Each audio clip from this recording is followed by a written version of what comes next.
El juego ha terminado, pero la canción continúa.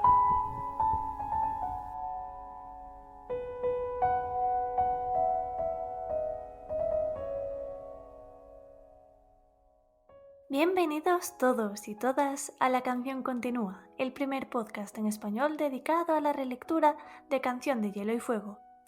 Hoy analizamos el 7º capítulo de Tyrion Lannister en Juego de Tronos y podéis escucharlo a través de iVoox, YouTube, Spotify, Apple Podcast y Lectu. Yo soy Berta y estoy rodeada, como siempre, por mis fantásticos compañeros. Beatriz, ¿qué tal?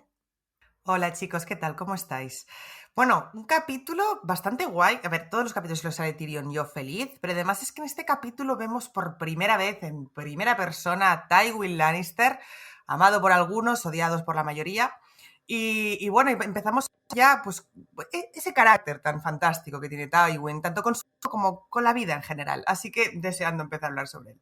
Javi, ¿cómo estás? Hola, muy buenas. Pues la verdad es que tenemos un capítulo que es brutal. O sea, la presentación de Tywin Lannister es espectacular. Y si juntamos a Tywin Lannister con los clanes de la montaña, que no pueden estar más lejos en forma de ser, pensar y actuar, pues la verdad es que nos queda esta maravilla. Y Santi, ¿qué tal? Hola chicos, ¿qué tal? Pues sí, un capítulo de introducción de personaje, porque por más de que el punto de vista sea Tyrion, este capítulo prácticamente la palma se la lleva Tywin. Sí, este es el capítulo en el que Lord Tywin realmente es el verdadero protagonista por ser su capítulo introductorio y además por ser el personaje en torno al que gira básicamente toda la acción.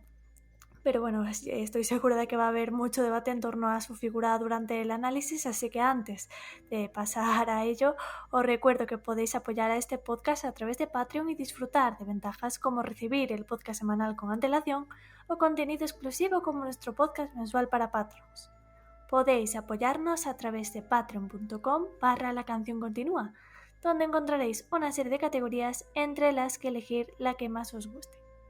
Os lo recuerdo. patreon.com/La Canción Continúa.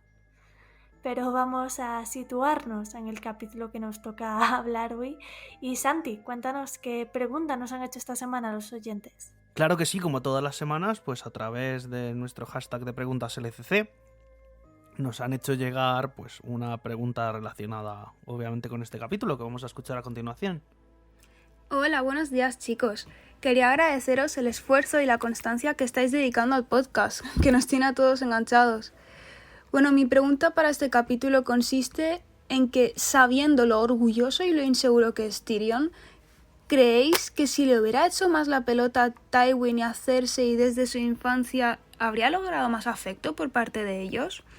Porque, a ver, sí que es verdad que se llevan una decepción cuando nace, pero creo que el punto de inflexión para cada uno es cuando se casa con Tisha para Tywin y la profecía de Maggie la Rana para Cersei. ¿Creéis que si hubiera adoptado otra actitud a lo largo de su infancia o adolescencia habría cambiado algo? En mi opinión, habría sido, digamos, mejor aceptado socialmente, pero, digamos, de puertas para adentro, creo que se habían aprovechado viendo debilidad en él. A ver, ¿qué opináis vosotros? Me encantaría saber. Un saludo. Vale, a ver, yo creo que es una pregunta complicada, porque yo creo que Martin nos deja muy en claro de que precisamente no es Tyrion de base el que haga que la gente le trate de mala manera. Sí, Tyrion es una persona orgullosa, Tyrion puede llegar a ser prepotente en muchísimas cosas, porque sabe que tiene una capacidad de raciocinio bastante más amplia en muchas ocasiones que la de sus hermanos, que la de su padre, que la de muchísima gente de Poniente que está más pendiente de los entrecijos de la guerra, de las intrigas palaciegas, que de cultivar su cabeza. Creo que Tyrion nos deja muy en claro en bastantes capítulos de que él es un enano, que está totalmente consciente de ello, y que a partir de ahí, si algo tiene él, es un cerebro. Y que lo que le puede aportar muchísimo, pues obviamente a la historia, porque Martin lo quiere de esa manera, pero dentro de lo que es la vida del personaje en Poniente, que lo que él puede aportar es pues precisamente esa capacidad de ser inteligente.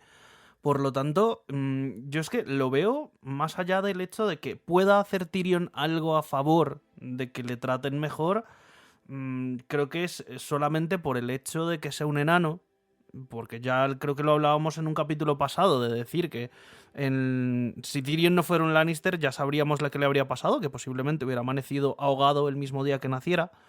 Pero es eso, es más, nos cuenta de hecho Martin en sus descripciones como su hermana desde que nació ha intentado por muchos medios hacerle la vida imposible. Recordemos esa descripción de cómo literalmente lo agarra del miembro y se lo retuerce prácticamente hasta que le hace llorar y demás.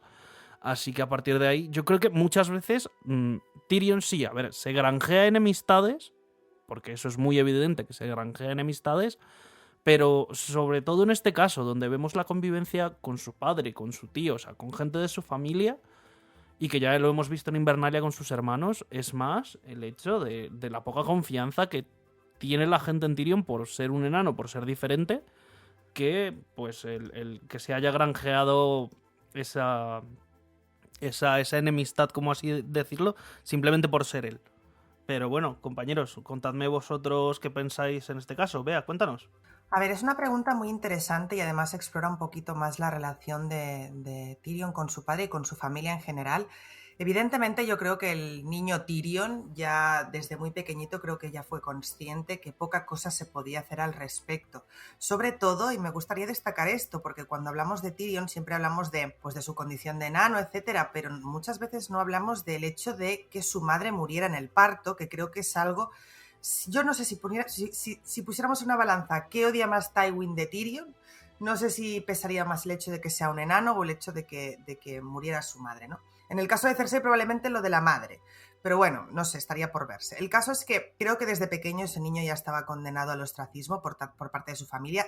Eso hace que desarrolle, como muy bien dice Santi, esas otras habilidades, pero yo creo que ha llegado un punto en la vida de Tyrion que por mucho que yo como personaje le veo cierta ansia por encajar o por de alguna forma, más que encajar, hacer sentir orgulloso a su familia o demostrar que es válido para su familia, que no siempre tiene que ir ligado con hacer sentir orgulloso a nadie, sino demostrar que él es válido, también creo que se ha creado esa relación a la inversa, ¿no? En el momento en el que Tyrion dice, pues mira, pues si no me queréis, irse, ¿no? No, si no me queréis, pues voy a demostraros que valgo, pero tampoco creo que busque el afecto a nivel práctico. Evidentemente es ese niño que no quisieron y siempre buscará el afecto de su familia, pero creo que no sé si vería a Tyrion en esa situación. De hecho, si fuera así, me parece que no estaría todo el rato burlándose de su padre y de su hermana, sino que tendría una actitud un poquito más sumisa, ¿no?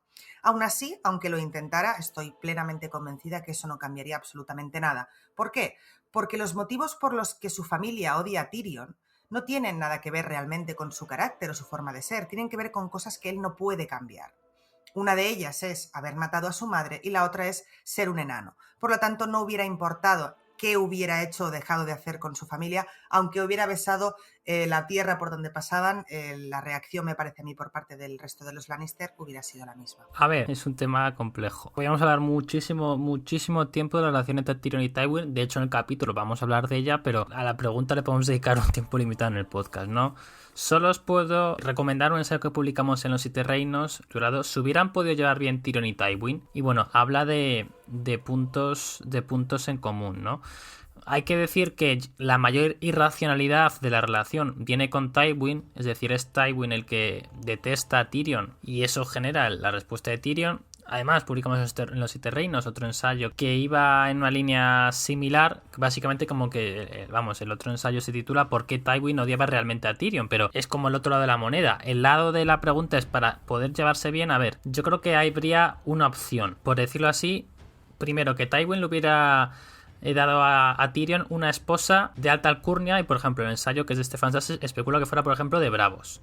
Entonces, la idea sería que con eso te ahorras que Tyrion se vaya con prostitutas, lo cual, pues evidentemente a Tywin le ofende mucho por su imagen. Si es una dama de compañía de las más selecta, pues encaja con este manta de Tywin de para mi hijo solo lo mejor, los Lannister somos los mejores, y que encima, con este tipo de pareja, Tyrion podrá vivir en Desembarco del Rey, siendo una especie como de experto en el arte, la cultura, la riqueza, como un señor ilustrado, por decirlo así, ¿no? Viviendo en la corte Desembarco del Rey. De esta manera nadie le pediría que tuviera que ser bueno manejando una espada, porque sería un tipo de la corte Desembarco del Rey muy noble y muy ilustrado, ¿no? Esa sería una opción, y la otra opción sería como, por decirlo así, convertir a Tyrion en una especie como de punto de unión entre él y el pueblo llano. Para el pueblo llano es muy lejano Tywin Lannister, pero sí él es una especie como de... no sé si llamarlo campeón del pueblo llano, o como sin desembarco del rey, Tyrion adopta el rol de, bueno, yo soy el medio hombre, ya soy Lannister por apellido, pero yo soy como vosotros, me gusta beber, me gusta irme con prostitutas, soy como en el fondo una persona como vosotros, que quizás solo hubiera granjeado la amistad del pueblo llano que le detestaba, ¿no? Por supuesto no puede ser el campeón de los oprimidos y al mismo tiempo tener una esposa que es la dama de compañía más cara del mundo, la más cara de las prostitutas de lujo de Bravos que vive contigo en la capital como tu pareja, ¿no? Ambas visiones son opuestas, pero son aquí dos soluciones que planteaba Stefan. Ya digo, de esta manera, por decirlo así, Tyrion se hubiera proyectado una mejor imagen hacia el exterior y esa imagen le hubiera podido servir a Tywin. Pero bueno, repito, esto es tema de un ensayo y da para mucho y no me voy a enrollar más. Sí, yo aquí básicamente tengo que subrayar todo lo que ha dicho Bea, todo lo que ha expuesto. Es que opino casi lo mismo, es decir, no creo que Tyrion pudiese haber hecho nada que cambiase esa visión obsesiva que tienen tanto su padre como su hermana al respecto de su propio nacimiento. Es decir, ellos dos tienen ese odio irracional hacia su hijo y su hermano respectivamente por haber nacido enano y porque su madre hubiese muerto de parto al darle a luz, ¿no? Así que, partiendo de la base de que le culpan simplemente por haber nacido, no hay nada que Tyrion pueda hacer, aunque vaya, como han dicho, ¿no? Aunque vaya besando el suelo a su paso, le hubiesen odiado igual. Y es más, si Tyrion tiene la reacción que tiene contra su familia y contra el mundo, es consecuencia y no causa de ese trato que le da su familia, ese trato de desprecio, ese ser siempre el outsider, ser siempre el despreciado por el resto de los miembros de su familia, salvando un poco las distancias con Jaime, pero aparte de eso es que Tyrion no pudo haber hecho nada porque realmente es un odio irracional, ¿no? Que sea irracional directamente significa eso, que él no había hecho nada para merecerlo.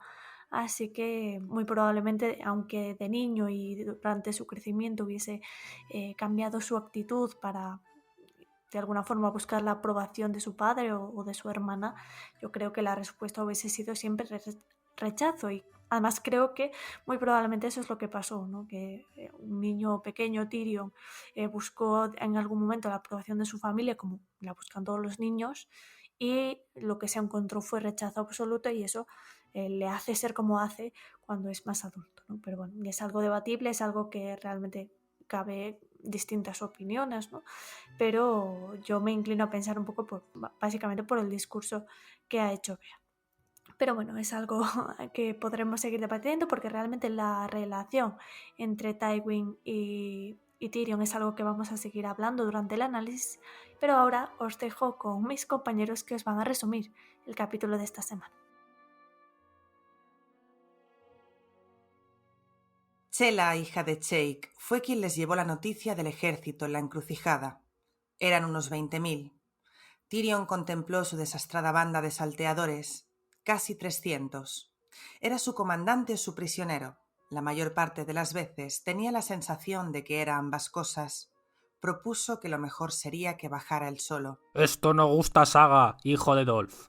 Saga irá con hombre niño, y si hombre niño miente, Saga le cortará la virilidad. Y se la echará de comer a las cabras, sí. Te doy mi palabra, volveré. Pero como queráis, vendrás conmigo, y que vengan también Chela y Con, Ulf y Timet, por los hombres quemados. Los demás esperaréis aquí. Se alejó al trote, todo con tal de que los clanes no se sentaran a hablar. Tenían la creencia de que en un consejo se debían escuchar las voces de todos los hombres. No era de extrañar que no representaran una amenaza para el valle. Tyrion tenía toda la intención de hacer que aquello cambiara. Bronn cabalgaba con él. Llegaron al primer punto defendido en el camino alto. Tyrion preguntó quién estaba al mando. El capitán apareció rápidamente y le puso una escolta en cuanto reconoció al hijo de su señor. Pasaron al trote por campos ennegrecidos y aldeas quemadas. Allí había habido una batalla hacía poco. A media legua de la encrucijada, un grupo de jinetes se adelantó para desafiarlos. El caballero que los guiaba llevaba el blasón del unicornio. Era Ser Flemen. Tyrion, Dijo. Mi señor, teníamos que estuvierais vuestros compañeros... Amigos y sirvientes leales. ¿Dónde está mi señor padre? Ha instalado su cuartel en la posada de la encrucijada. Tyrion se echó a reír. Al momento retiraron 3 hileras de estacas para abrirle paso. El campamento de Lord Tywin se extendía leguas y leguas. Tyrion divisó el buey rojo de los Prester, el jabalí pinto de Lord Craighall, el árbol en llamas de Marbrand. Los caballeros lo saludaron al verlo pasar, y los soldados miraron atónitos a los hombres de los clanes. Shagga también parecía atónito. Mejor. Cuanto más los maravillara el poder de los Lannister, más fácil sería darles órdenes. La posada estaba más o menos como la recordaba, aunque del resto del pueblo apenas si quedaban algunos cimientos ennegrecidos. En medio del patio había una horca con el cadáver de una mujer cubierto de cuervos. Bajo el cartel de la posada había un par de guardias y Tyrion preguntó por su padre. También pidió que se sirviera carne e hidromiel a sus acompañantes. Entró en la posada y allí estaba Tywin Lannister, señor de Rocacasterly y guardián del occidente. Tenía 50 y tantos años, pero también la fortaleza de un hombre de 20. El cabello, otrora dorado y espeso, empezaba a ralear, por lo que le había ordenado a su barbero que le afeitara la cabeza. También se rasuró el bigote y la barba, pero conservó las espesas patillas que le cubrían las mejillas. Tenía los ojos de color verde claro con vetas doradas. Un bufón bromeó en cierta ocasión diciendo que hasta en la mierda que Lord Tywin cagaba había oro. Se decía que el pobre hombre seguía vivo, en lo más profundo de las entrañas de Rocacasterly. Ser Kevan Lannister, el único hermano vivo de su padre, compartía con Lord Tywin unas jarras de cerveza cuando Tyrion entró en la sala común. «Tío», saludó Tyrion, «y mi señor padre. Qué gran placer encontraros aquí». Lord Tywin, sin moverse de la silla, dirigió a su hijo enano una mirada escrutadora. «Ya veo que las noticias de tu muerte eran infundadas». «Lamento decepcionarte, padre». Cruzó la habitación. Cada vez que sentía la mirada de su padre, cobraba incómoda conciencia de todas sus deformidades. «Qué amable, ir a la guerra por mí. Tu hermano Jaime jamás se habría dejado capturar por una mujer». «Es una de las diferencias que hay entre Jaime y yo. Y otra es que Jaime es más alto. No sé si te habrás dado cuenta». El honor de nuestra casa estaba en juego. Nadie derrama sangre Lannister con impunidad. «Oye mi rugido», recitó Tyrion. Era el lema de los Lannister. «Morrick y Jick han muerto. Y me imagino que ahora querrás otros hombres». «No te molestes. Ya me he buscado unos cuantos». Probó un trago de la cerveza. Era excelente. Lástima que su padre hubiera ahorcado a la tabernera. «¿Qué tal va la guerra?». Por ahora bien, respondió su tío. Ser Edmure dispersó sus tropas por todas las fronteras y tu señor padre y yo conseguimos hacer picadillo a casi todos. «Tu hermano se ha cubierto de gloria», intervino su padre. «Acabó con Lord Vance y Lord Piper y se enfrentó a todo el poderío de los Tully, bajo los muros de Aguas Dulces. Ser Edmure Tully ha sido capturado. Lord Blackwood guió a unos cuantos supervivientes de vuelta a Aguas Dulces, y tu hermano los tiene bajo asedio. Los demás huyeron a sus correspondientes fortalezas». Tu padre y yo las hemos atacado una a una. Sin Lord Blackwood no tardó en caer, y Lady Wend tuvo que rendir Harrenhal. Ser Gregor acabó con los Bracken. «Con lo que ya nos queda ninguna oposición», dijo Tyrion. Algo sí queda. Los Malister todavía resisten en Varamar, y Walder Frey está tomando posiciones en los Gemelos. «No importa», dijo Lord Tywin. «Frey únicamente salta a la batalla cuando el aire huele a victoria. Y Jason Mallister no tiene las fuerzas necesarias para luchar a solas. A menos que los Stark y los Arryn avancen, ya hemos ganado esta guerra». «Yo que tú no me preocuparía demasiado por los Arryn», dijo Tyrion. «Los Stark ya son otra cosa. Loredar es nuestro rehén», dijo su padre. «Se está pudriendo en una mazmorra». En efecto, pero su hijo está en Fosso Cailin, con un fuerte ejército. «Ningún ejército es fuerte hasta que lo demuestra», replicó Lord Tywin. «El hijo de Stark es solo un niño. Sin duda le gusta cómo suenan los cuernos de guerra, pero al final todo es una carnicería. No creo que tenga valor». «¿Y qué hace nuestro valeroso monarca mientras tiene lugar esta carnicería?», preguntó Tyrion. «¿Cómo ha conseguido mi persuasiva hermana que Robert encierre a su querido amigo Ned?». «Robert Baratheon ha muerto», le dijo su padre. Tu sobrino reina ahora en Desembarco del Rey. Aquello sí que dejó boquiabierto a Tyrion. ¿Querrás decir mi hermana? Con Cersei reinando, el reino iba a cambiar mucho. Si quieres hacer algo útil, te mandaré al mando de una tropa, dijo su padre. Mark Piper y Carl Vance siguen sueltos y se dedican a atacar nuestras tierras. ¡Qué gente más descarada! Mira que atreverse a contraatacar. Lo malo es que me reclaman asuntos importantes. De veras, Lord Tywin no parecía sorprendido. También hay un par de seguidores de Ned Stark que se dedican a saquear mis caravanas. Beric Dondarrion. Lo acompaña ese sacerdote que prende fuego a su espada. ¿Crees que podrías encargarte de ellos sin hacer demasiado el ridículo? Padre, mi corazón salta de alegría al ver que estás deseoso de confiarme. ¿Cuántos hombres? ¿20? ¿50? Si me tropiezo con Thoros y con Lord Beric, les daré una buena azotaina. Pero antes debo cumplir algunas promesas que hice. Necesitaré 300 yelmos y otras tantas cotas de malla, y además espadas, lanzas con punta de hierro, mazas, hachas. La puerta que había a su espalda se abrió tan bruscamente que a Tyrion casi se le cayó el queso. Ser Kevan se levantó maldiciendo al ver que un capitán de la guardia cruzaba la estancia por los aires e iba a estrellarse contra la chimenea. Shaga partió su espada en dos, tiró al suelo los pedazos y recorrió la sala a zancadas. Pequeño capa roja, la próxima vez que amenaces con hacer a Saga, hijo de Dolph, te cortaré la habilidad y te asaré en el fuego. ¿Quiénes sois?, preguntó Lord Tywin, frío como la nieve. Me han seguido hasta casa, padre. ¿Me los puedo quedar? ¿Con qué derecho interrumpís en nuestro consejo, salvajes? Somos hombres libres, y los hombres libres se sientan en todos los consejos. Lord Tywin parecía impertérrito. ¿Qué ha sido de tus modales, Tyrion? Ten la bondad de presentarnos a nuestros honorables invitados. Será un placer. La hermosa doncella es Chela, hija de Cheik. Este es Con, hijo de Gorat. El que parece Roca Casterly con pelo es Shaga, hijo de Dolph. Este es Ulf, hijo de Umar. Y aquí os presento a Timet, un mano roja de los hombres quemados. Y por último, este es Bronn, un mercenario sin lealtades particulares. Te llevarás de maravilla con él, padre. Se volvió hacia Bronn y a los hombres de los clanes. Quiero presentaros a mi señor padre, Tywin, hijo de Titos de la casa Lannister, señor de Roca Casterly, guardián del occidente, escudo de Lannisport, que una vez fue mano del rey y probablemente volverá a serlo. Hasta en el occidente conocemos las proezas de los clanes guerreros, dijo Lord Tywin. ¿Qué os trae desde vuestras fortalezas, mis señores? Caballos.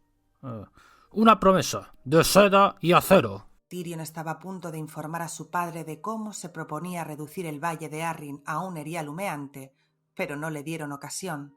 La puerta se abrió de golpe. El mensajero hincó una rodilla en tierra. «Mi señor, el ejército Stark avanza». Lord Tywin Lannister no sonrió. Lord Tywin nunca sonreía, pero Tyrion había aprendido a leer la satisfacción en el rostro de su padre. Así que el lobezno sale de su guardia y quiere jugar con los leones. Espléndido. Vuelve con Ser-Adam y dile que no debe atacar a los norteños hasta que lleguemos nosotros. En cambio, quiero que los obligue a avanzar más hacia el sur. Aquí estamos bien situados, cerca del vado y rodeados de fosos y empalizadas. Si vienen hacia el sur, deja que se acerquen. Puede que el chico, al ver nuestro número, se retire o pierda el valor. Cuanto antes quebremos a los Stark, antes estaré libre para encargarme de Stannis Baratheon. Haz llegar a Jaime la noticia de que voy a avanzar contra Robb Stark. Tyrion observó con fascinación sombría cómo su padre se volvía hacia los semisalvajes hombres de los clanes. Dicen que los hombres de los clanes de las montañas son guerreros sin miedo. Cabalgad conmigo contra mis enemigos y tendréis todo lo que os prometió mi hijo y mucho más. ¿Para qué necesitamos la promesa del padre si ya tenemos la del hijo? Mis palabras eran simple cortesía. No es necesario que os unáis a nosotros. Los hombres de las llanuras invernales están hechos de hierro y hielo. Hasta los más valientes de mis caballeros temen enfrentarse a ellos. Los hombres quemados no temen a nadie. Timet cabalgará con los leones. Vayan a donde vayan, los hombres quemados, los grajos de piedra los preceden. Saga, hijo de Dolph, le corta la habilidad y se le echará de comer a los cuervos. Cabalgaremos contigo, señor León, pero tu hijo debe venir con nosotros. Hasta que tengamos el acero que nos ha prometido, su vida nos pertenece. Lord Tywin clavó en su hijo aquellos ojos con destellos dorados. «Qué bien», dijo Tyrion con una sonrisa resignada.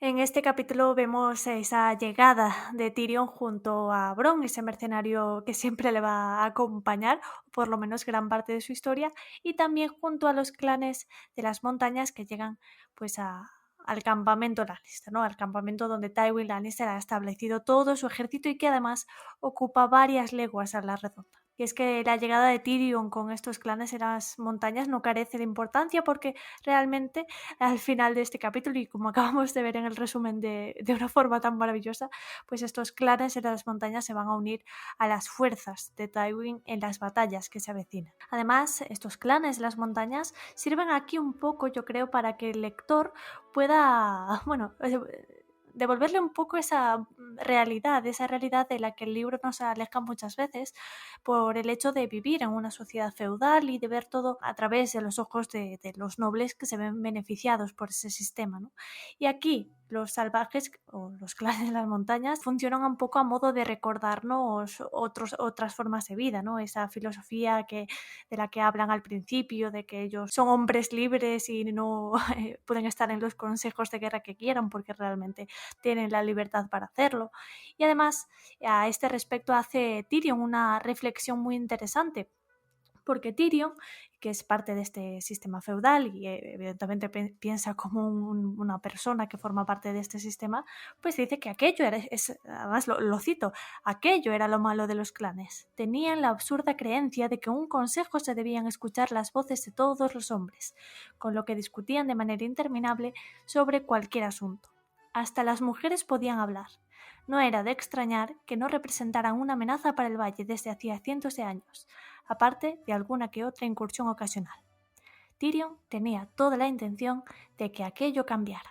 Es decir, Tyrion, como persona que forma parte de un sistema feudal y como noble, pues piensa que estas ideas protodemocráticas, podríamos decir, pues son una locura, ¿no? Una locura que no tiene ningún tipo de eficacia a la hora de comandar ningún tipo de consejo de guerra y, por supuesto, le parece una locura en general, ¿no? Y es algo que realmente pasó en el mundo real, cuando había otros tipos de sistemas. Las democracias que ahora nos parecen tan naturales, pues eran vistos como sistemas casi anárquicos, desorganización total. Y este es un poco el choque de filosofías que se nos presenta en este capítulo con los clanes de las montañas, y también nos muestra esa frase que he citado, pues esa intención que parece ocultar, o por lo menos por ahora parecía ocultar Tyrion con respecto a sus intenciones para estos clanes, ¿no? De alguna forma su intención real era intentar dominar a estos clanes de las montañas y someterlos realmente a sí mismo, ¿no? A ser el cabecilla y disciplinar a estos hombres libres, que por otra parte yo creo que le hubiese sido difícil, ¿no? Pero bueno, realmente la importancia de estos clanes a corto plazo reside en ese reclutamiento que hace Tywin para esta batalla que se avecina, lo que nosotros conocemos como la batalla del Forca Verde, y ya es sujeto de teorías y especulaciones, y creo que lo vamos a hablar durante este podcast, qué importancia futura pueden tener estos clanes para el Valle y para Poniente en general. Sí, a ver, yo frente a lo que estabas exponiendo hace un momento, Berta, primero ver la diferencia tan fuerte que hay entre lo que son en este caso, digámoslo entre comillas, los hombres libres de las montañas y la sociedad poniente. Y, o sea, vemos que en Poniente, como ya sabemos, siempre hay un cabeza de cada casa, una persona que está al mando de regimientos, de demás, que es la persona que toma las decisiones. Y nos damos cuenta que al final es mucho más participativo con todo, y que sean... O que bueno, que los ponientis los consideren unos salvajes, pero son mucho más participativos los clanes de las montañas. Los clanes de las montañas se dan la opción de escuchar a las personas dentro del clan. Y entre ellos, a ver, sí, habrá los más fuertes y demás, que serán los jefes de cada casa, pero el hecho de que den la oportunidad de que los demás expresen sus opiniones frente a las situaciones, me parece que al final esto les da un poco, pues, de validez frente a lo que es el desarrollo de una comunidad, por así decirlo.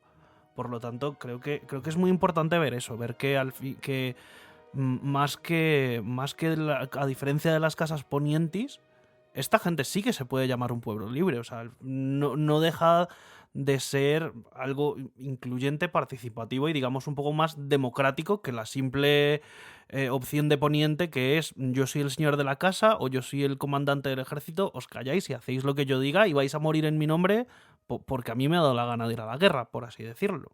Lo hablábamos hace un par de podcasts de cómo la gente de las tierras de Occidente podría ver a Tywin como bueno para ellos, pero en el momento en el cual hay una guerra, Tywin va a decir, vale, pues todos vosotros, campesinitos míos, vais a coger picas y hachas y lo que haya, y tengáis entrenamiento militar o no, vais a ir a luchar mi guerra. Entonces, por ese lado me parece interesante.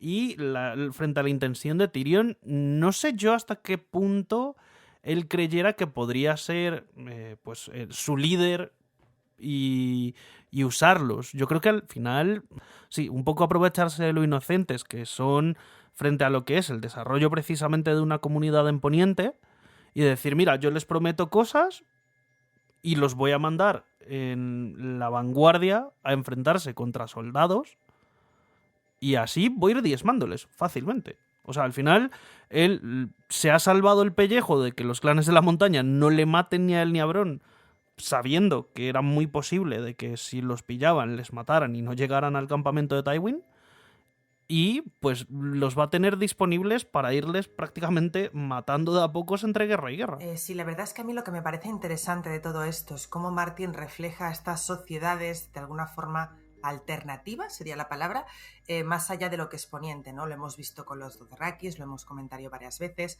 Cuando toque hablar del pueblo libre del norte, digamos, también será un debate interesante, y aquí lo estamos viendo con los clanes de las montañas, ¿no? Esta diversidad de culturas, el hecho de que estas sociedades, que de alguna forma no se rigen por las mismas leyes que Poniente, vamos a dejar un momento los Dothrakis de lado, que son como muy, muy agresivos, opresores, esclavistas, en fin, pero sí que es cierto que, por ejemplo, tanto los clanes de las montañas como el pueblo libre del norte, los salvajes, como les llaman, desde luego a veces tienen costumbres que sin duda resultan un espejo en el que mirarse, en el que se podría mirar Poniente, ¿no? Y aún así pues siguen viéndolos como bárbaros, como personas poco organizadas, pero que en cambio han centrado sus esfuerzos en otras cosas, como por ejemplo pues el diálogo, democracia. Evidentemente luego hay líderes de cada clan, imagino que dentro de los líderes de cada clan también estará el campesinito que le dirán coge un hacha y lucha, ¿no?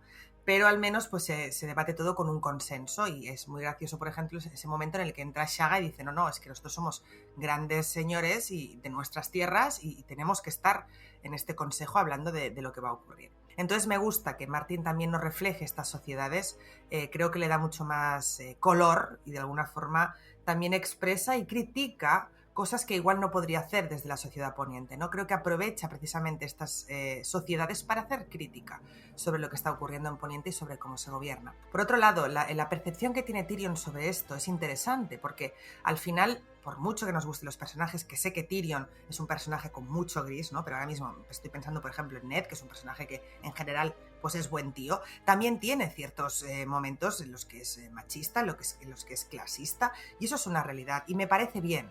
Creo que si Canción de Hielo y Fuego estuviera lleno de personajes que tuvieran mentalidad del siglo XXI, esto no se lo creería ni el tato. La gracia precisamente es que haya personajes que están de alguna forma ambientados en su época o en su realidad y que se comportan como tal. Otra cosa es que se puedan de alguna forma cuestionar cosas, o que haya personajes pues como Brienne, como Arya, que sean un poquito más, pues que vayan un poco más en contra de lo establecido, pero lo lógico y lo normal sea la reacción y el pensamiento que tiene Tyrion, porque al final volvemos a lo mismo. Él considera que este tipo de actitud es el que hace que no se puedan enfrentar al valle, ¿no? El hecho de que estén todo el día hablando y que no estén llegando nunca a acuerdos o qué tal. Y de esta forma él piensa, es mucho mejor que haya alguien que comande y que los demás obedezcan, pero por supuesto esto lo vemos desde nuestra perspectiva y cambia. La gracia precisamente es verlo desde los ojos de Tyrion, teniendo en cuenta el universo en el que se encuentra. Y por último, esto me ha recordado muchísimo esta comparativa entre formas de gobernar, a que por ejemplo hay países hoy en día en el cual no tanto las decisiones gubernamentales, pero sí las empresariales se toman de maneras distintas. Por ejemplo, en Japón es un país que siempre se dice que las decisiones se toman muy lento porque todas las decisiones tienen que pasar por mucha gente. Es decir, se consultan muchísimo, cosa que no ocurre igual pues, en otros países occidentales en los que quizá la pirámide es más acentuada o de alguna forma toma la decisión una persona y ya está. En Japón no, en Japón es algo que debaten muchísimo. Y aquí estaría la cuestión o el debate sobre qué es más eficiente o qué funciona mejor. Por supuesto, en Japón las cosas van mucho más lentas por eso, pero igual a la larga las decisiones que se toman son más acertadas. No es que quiera hacer una comparativa ahora mismo con los clanes de las montañas y Tyrion, ¿no? Pero sí que es cierto que me pregunto si las clanes de las montañas hubieran tenido los recursos que pueden tener un Lannister, si este método de conversación o de debate a la larga les hubiera ido mejor para combatir a sus enemigos. Evidentemente no se puede saber porque no hay recursos para eso o ellos no lo tienen, pero sin duda me parece interesante estas dos formas de comandar. A ver, los contrastes evidentes entre los clanes de la montaña y lo que significan los Lannister, personificado en Tywin Lannister, son espectaculares, ¿no? Uno lee el capítulo y ve cómo, parecía una frase de la serie que no debe ser nombrada, seguro que todos tenéis, la escena final del último capítulo de Juego de Tronos, cuando yo creo que he hecho de manera bastante burda y bastante mal, cuando en ese concilio en que eligen a Bran como rey, Sam propone algo como que bueno, esto no deberían votarlos todos, ¿no? Y los nobles se parten de risa, ¿no? Y la verdad es que en la serie queda muy forzado, pero resulta que en este capítulo se menciona lo mismo, ¿no? Tyrion, que es una persona tremendamente clasista, dice aquí, bueno, los de las clanes de la montaña deciden todo y hasta participan las mujeres, ¿no? En este combo de machismo más clasismo que es absolutamente inherente al personaje de Tyrion, ¿no? Pero que es una realidad. Al final es muy curioso cómo Martin pinta a Poniente, porque los salvajes, tanto el pueblo libre de más allá del muro como los clanes de la montaña, asumimos que los clanes norteños son similares, pues son sociedades asamblearias en los cuales, pues evidentemente, al no haber una nobleza feudal, pues las decisiones de todos valen por igual, y eso, hasta derechos para las mujeres, una igualdad de oportunidades que no tiene el pueblo llano habitual en Poniente, mucho más jerarquizado y con un patriarcado, machismo estructural, porque así es como se sustenta la sociedad. Pues claro, el panorama es totalmente diferente, ¿no? Y el contraste con Tywin Lannister, la personificación absoluta del clasismo de Poniente, como hemos dicho en podcasts anteriores, esto lo hablamos muchísimo, tenemos que decirlo en el podcast para Patreon del mes de abril que grabamos con Lady, hablando de eso, de jugadas políticas en Juego de Tronos, hablamos mucho de Tywin Lannister. Y vamos a, por comentar un detallito que dijimos en ese podcast, como para Tywin Lannister, que las personas que mueran en la boda roja, que no son nobles, no existen. Para él la boda roja era matar 300 personas o 100 personas en un banquete. Los 5.000 o 20.000 que fueron masacrados fuera por sus compañeros de ejército no contaban, no son personas, como es el pueblo llano, pueden morir. Es todo lo contrario a los clanes de la montaña, en los cuales todos los hombres tienen la misma importancia porque su voto incluso cuenta lo mismo para estas asambleas, ¿no? Que evidentemente tampoco es una sociedad a imitar por lo salvaje, por lo brutal que es, porque seguro que está sustentada en la tortura y en la ley del más fuerte sin respetar al débil, ¿no? Pero que el contraste es absoluto y bueno, ya digo, hablaremos más incluso en la parte de teorías de estas cosas, pero es realmente llamativo cómo Martin pone en la misma foto a los dos extremos absolutos de cómo se ve Poniente a través de la estructura feudal.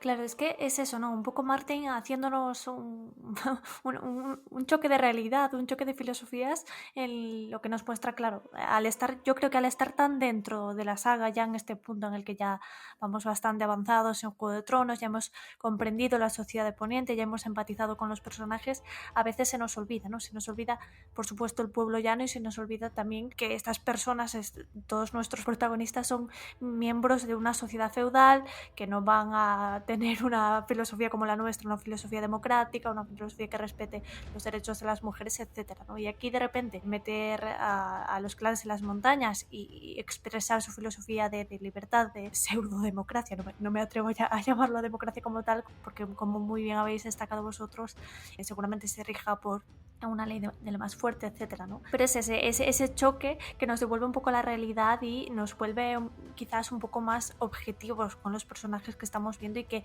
al final tenemos que distanciarnos un poco de ellos para realmente ver lo que hacen bien, ver lo que hacen mal y ver lo que hacen en correspondencia con su sociedad, que nosotros a ojos del siglo XXI pues alzamos una ceja, ¿no? Aunque en la propia intrahistoria pues tenga su sentido como es lógico. Pero bueno, el caso es que estos clanes de la montaña están aquí acompañando a Tyrion, siguiendo esas promesas de acero que les hizo él para librarse de una muerte casi segura, como muy bien decía antes Santi. Y aquí llegan, además se encuentran justamente en el sitio en el que secuestraron a Tyrion, en esa posada de la encrucijada. Pues ahí es donde está sentado el propio Lord Tywin, es donde ha establecido su centro para comandar todo ese enormísimo ejército que tiene acampado en medio del camino, ¿no? A este respecto, además este detalle de la posada encrucijada, que es además escenario de muchísimas arcos de personajes y muchísimas escenas que vamos a ver más adelante en toda la saga, pero aquí yo creo que se nos rompe a todos un poquito el corazón al ver a ese personaje, ¿no? Masha Gerel, que era antiguamente la posadera, que conocimos a través de los ojos de Catelyn, que la recordaba incluso de su infancia y que simplemente se nos muestra como Catelyn la recordaba como una mujer entrañable, pero que ya siendo adulta veía un poco más sus defectos, ¿no? Y ahora aquí la vemos ya que ha sido ejecutada por Tywin Lannister, ha sido ahorcada, y el propio Tyrion la ve, la reconoce y hace una reflexión bastante fría sobre ella, ¿no? Pero que no se muestra además la frialdad y la crueldad que supone la guerra. Además, Tyrion la mira, le dice: una habitación, una comida, una jarra de vino, era lo único que pedía, ¿no? Y además dice con un suspiro de reproche. Al final estamos viendo esto, ¿no? Los juegos, como siempre, los juegos de los nobles que juegan a este juego de tronos, a este juego de guerras, y que los que pagan al final con sus vidas son los que no tenían la culpa de nada, como puede ser esta posadera, ¿no? Pero el caso es que Tyrion avanza y se encuentra ahora sí con su padre Tywin Lannister asentado en esa misma posada, y que es el eje central. Yo creo que es realmente, aunque vemos este capítulo bajo el punto de vista de Tyrion, el absoluto protagonista aquí hoy es Tywin Lannister, porque hace su primera aparición y además lo hace de una forma bastante central, ¿no? Todo el capítulo parece girar en torno a él, en torno a su descripción. Se nos hace incluso una descripción física por parte... la hace Tyrion, ¿no? Nos escribe que es alto, que es musculoso, que tiene ojos verdes, etc. Y yo quería preguntaros a vosotros que primera, o si os acordáis de la primera impresión que tuvisteis del personaje en primera lectura, porque además durante todo el transcurso de este capítulo se nos muestra un poco, casi se da a entender de que va a ser un personaje bastante relevante, un personaje con importancia ya no solo política y militar, sino para toda, ¿no? Para toda la historia de Poniente, y la verdad es que no defrauda en ese sentido nuestro querido Tywin, ¿no? Y además, aparte de lo que supone y de lo que estoy segura de que vamos a hablar, toda esa figura de autoridad política y militar, aquí también se nos presenta bajo, por supuesto, con los ojos de Tyrion, así que se nos presenta como figura paterna. Se nos demuestra un poco esa relación tan complicada que tiene con Tyrion. Lo hablamos un poco durante la pregunta, partiendo de la base de ese odio irracional que tiene hacia su hijo por el hecho de haber nacido enano y por el hecho de que su madre hubiese muerto de parto, ¿no? Además, Joanna Lannister, que más tarde se nos dirá que era como lo que Tywin más quería en este mundo, ¿no? La única persona que le hacía sonreír. Entonces, la culpa irracional que le echa a Tyrion de esto, sumado al hecho de ser un enano, es decir, de que los demás consideren como una burla su mera existencia, pues genera este odio irracional que Tywin no puede perdonar. Y es esa la raíz de una relación, nefasta, una relación... es que no puedo definir con otra palabra que no sea absolutamente tóxica, de destrucción mutua, porque Tyrion tiene que responder de alguna forma a todo ese odio, a todos esos reproches. Y también se nos demuestra un poco esa... voy a decir filosofía, incluso ese concepto tan complejo del honor que tiene Tywin Lannister, aunque a mí me cueste decir Tywin Lannister y honor en la misma frase, porque además su concepto del honor va ligado sobre todo a la familia, y no a la familia como puede ser para Ned, ¿no? El hecho de proteger a la familia por encima de incluso del honor establecido socialmente, sino todo lo contrario, ¿no? El hecho, para él la familia es el apellido, es la casa, es la fachada que se mantiene ante los demás, y esa proyección de poder, que además creo que también lo mencionamos en ese podcast que mencionaba Javi que hicimos sobre política, y en el que hablamos por supuesto de Tywin Lannister, y hablábamos un poco de eso, ¿no? De cómo para él lo más importante no eran sus propios hijos, sino todo lo que se deja a través de la casa Lannister, no sus hijos como persona como tal, sino el poder que proyectan, el honor del apellido y, vamos, la casa Lannister proyectando ese poder en general, ¿no? La frase que nos dice esto en este capítulo yo creo que es lo que resume un poco todas las actuaciones de Tywin Lannister en lo que, vamos, desde ahora hasta lo que le queda de vida, ¿no? El honor de nuestra casa estaba en juego. No me quedó más remedio. Nadie derrama sangre Lannister con impunidad. Es decir, es que se está resumiendo a sí mismo con esto, ¿no? Da igual que yo no quiera a mi hijo, da igual que yo incluso culpe a mi hijo de esta guerra, de que él nunca, bueno, de que su hermano, que es mi favorito, nunca se hubiese dejado capturar por una mujer y bla, bla, bla. Todo eso da igual, porque al fin y al cabo es un Lannister y a la casa Lannister, bueno, nadie le sopla y nadie le mira mal si Tywin Lannister está cerca. Es así un poco como resume su propio pensamiento, sus propias ideas, y es algo que va a mantener el resto de la saga. Sí, a ver, sobre todo hay una cosa que para mí me parece muy importante del personaje de Tywin, y es que miremos el número de capítulo de relectura en el que vamos. Vamos en el capítulo 57, pero creo que desde prácticamente los primeros 3 o 4 capítulos ya se menciona a Tywin. Y nos lo mencionan todo el tiempo como una persona que se ha labrado el respeto o el temor, como yo siempre lo he dicho, que al final lo que hace Tywin no es que le tengan respeto, sino que la gente le tiene miedo, sobre todo basado pues en todo lo que pasó con Castamir y todo lo que todo lo que ha hecho, o sea, no por mano de él, pero por orden de él ejecutaron a los hijos de Elia, por orden de él han pasado muchísimas cosas en cuanto a masacres y demás en Poniente. Entonces, como Martin nos crea en nuestro imaginario un personaje durante 57 capítulos para ponérnoslo en este momento, frente al lector, y que se describa de esa manera, en plan de que cuidaba, por así decirlo, su apariencia, de decir, sí, él se quitó la barba, se quitó el pelo, pero se ha dejado las patillas. Y a ver, yo creo que todos hemos visto muchas películas y demás donde muchas veces los grandes generales o las grandes figuras históricas, yo que soy colombiano, por ejemplo, Simón Bolívar tenía buen par de patillas y es esto, o sea, es como el personaje va desarrollándose en nuestra cabeza, y ahora que nos lo muestran yo creo que tal y como yo me lo imaginaba, en plan, una persona que en la conversación que tiene con su hijo es bastante frío. Lo acabas de decir tú muy bien, Berta. Él es, no voy a dejar que el nombre de mi familia se mancille en vano, que la gente crea que somos unos débiles porque tú te has dejado atrapar por una mujer, tu hermano no se hubiera dejado atrapar. Y es eso, es ver cómo es una figura totalmente como endiosada a sí mismo. O sea, yo creo que él de verdad se siente el hombre más poderoso de Poniente, y sabemos que en este punto de la historia lo es. Por situación económica, por situación de ejército, por el temor precisamente, que muchas veces es mucho más fácil que te teman a que te respeten. Entonces creo que para mí, por lo menos, esa es la primera imagen que me llevé de Tywin. Decir, sí, es precisamente tal y como nos lo han ido formando, y sobre todo que con su hijo es un cabrón. La verdad es que me parece muy interesante todo lo que ha comentado Santi.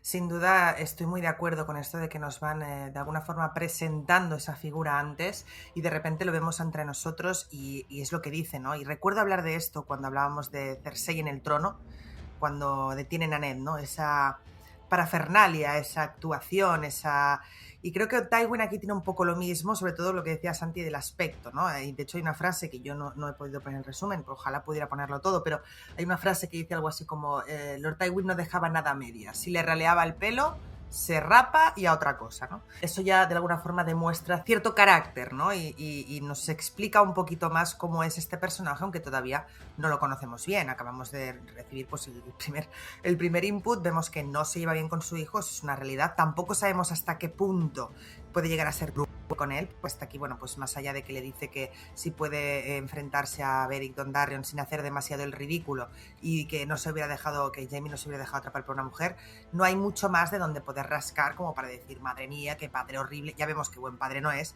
pero desde luego el concepto de mal padre lo tendremos más adelante, mucho más al menos, ¿no? Entonces es todo, pues eso, el gran general, el gran personaje, pero sin duda Tywin es un personaje que, aunque a mí no me gusta, tiene una psicología muy interesante. Además tiene un background muy determinado, un background pues a través de lo del padre, luego el tema de la mujer, el tiempo que fue humillado por el rey, por el anterior rey, el anterior del anterior. Entonces, y bueno, y el anterior un poco también.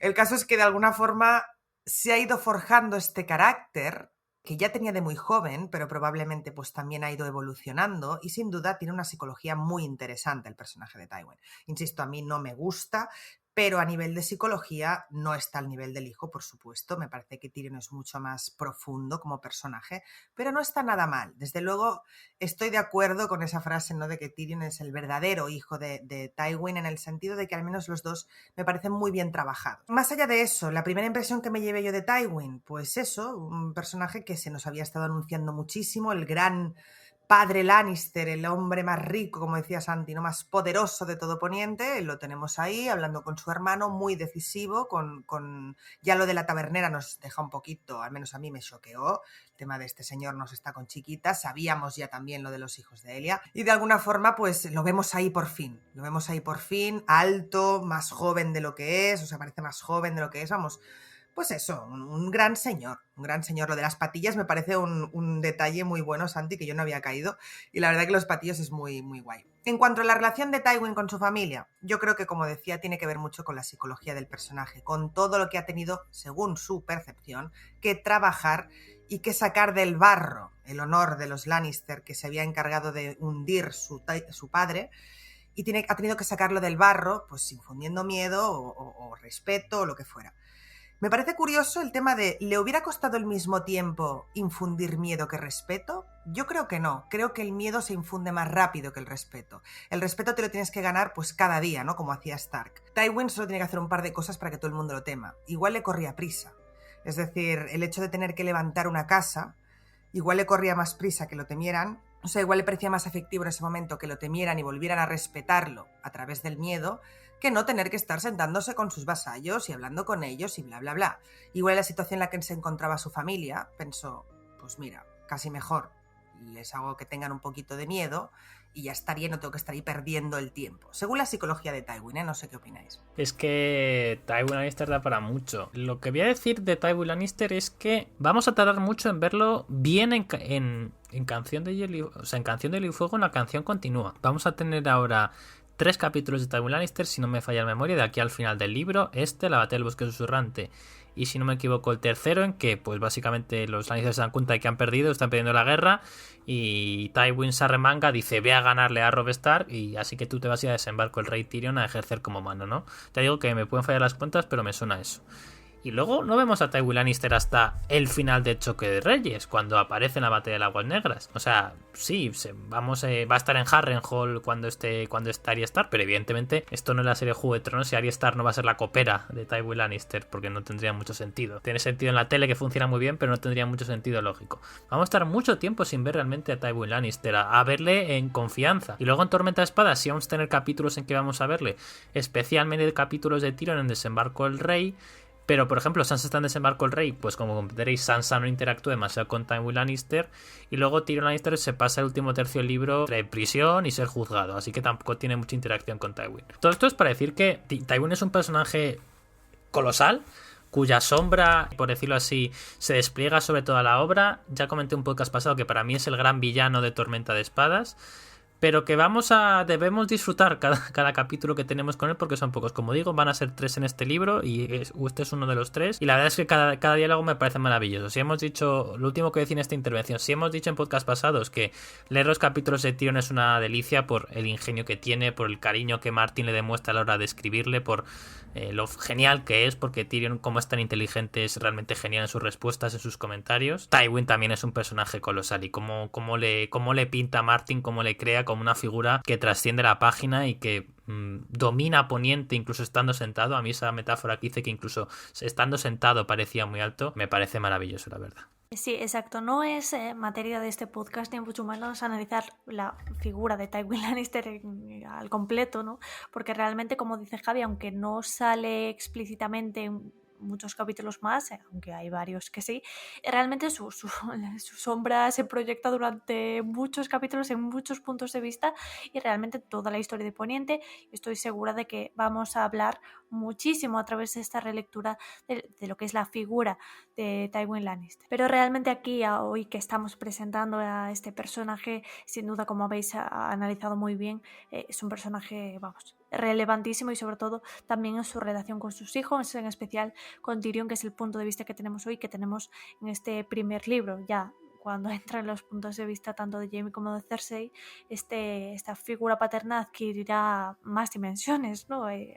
Viendo la imagen que tienen sus otros hijos también de él y ver también un poco las diferencias con las que Tywin ha tratado tanto a Tyrion como al resto de sus hijos, porque además, a pesar de que podría parecer que ha tratado de forma maravillosa a Cersei y a Jaime, pues sabemos todos en esta relectura que no es el caso, que a pesar de que por supuesto les daba trato de favor comparados con Tyrion, pues no se acerca ni por asomo a ningún tipo de estilo de crianza comprensible ni admirable, ni muchísimo menos.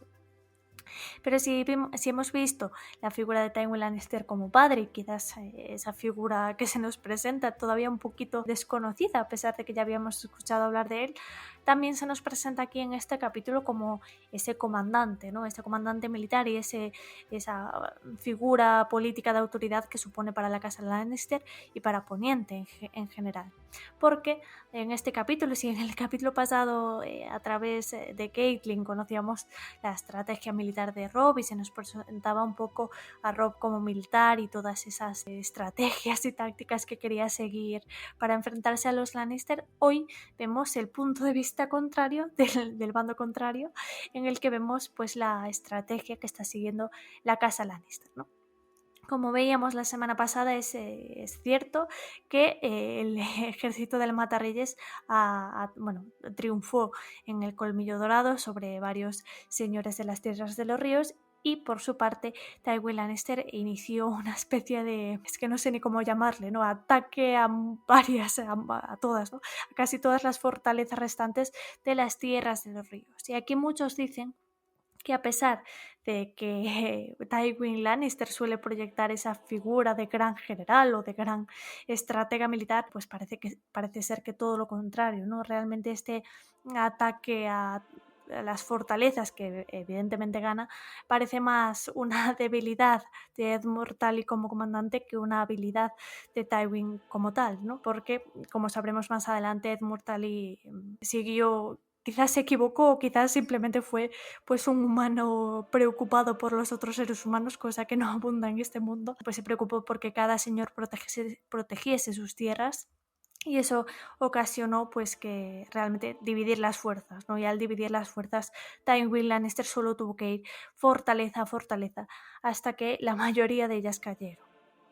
Además de como comandante militar, se nos presenta también a Tywin como político. Y además se nos presenta como político, con su habilidad política, justamente con los clanes de las montañas que va a reclutar, que es una forma bastante curiosa, ¿no? de presentarnos esta faceta de su habilidad, porque a diferencia de Kevan, que reacciona un poco con rechazo, ¿no? A estos salvajes, a estos hombres extraños que ha traído Tyrion y que hacen aquí porque se saltan todos los protocolos y normas sociales que tenemos, Lord Tywin reacciona de forma, yo creo que sorprendente para todo el mundo, incluso para Tyrion, ¿no? Les trata con amabilidad, les trata de una forma políticamente correcta, les trata incluso les promete todo y más de lo que le ha prometido a Tyrion a cambio de que se unan a su bando, y les habla realmente de una forma en la que al final se los gana, ¿no? Se los gana mostrándonos que realmente Tywin tiene ciertas habilidades como comunicador, cuanto menos, ¿no? Y que realmente por eso es capaz de que a sus órdenes le sigan hombres quizás como puede ser la montaña, ¿no? Quizás podemos ver ahí cómo trata a este tipo de personas que no encajan demasiado en lo que es las normas sociales de Poniente, pero que aún así obedecen de forma incluso a veces ciega a Lord Tywin como comandante, ¿no?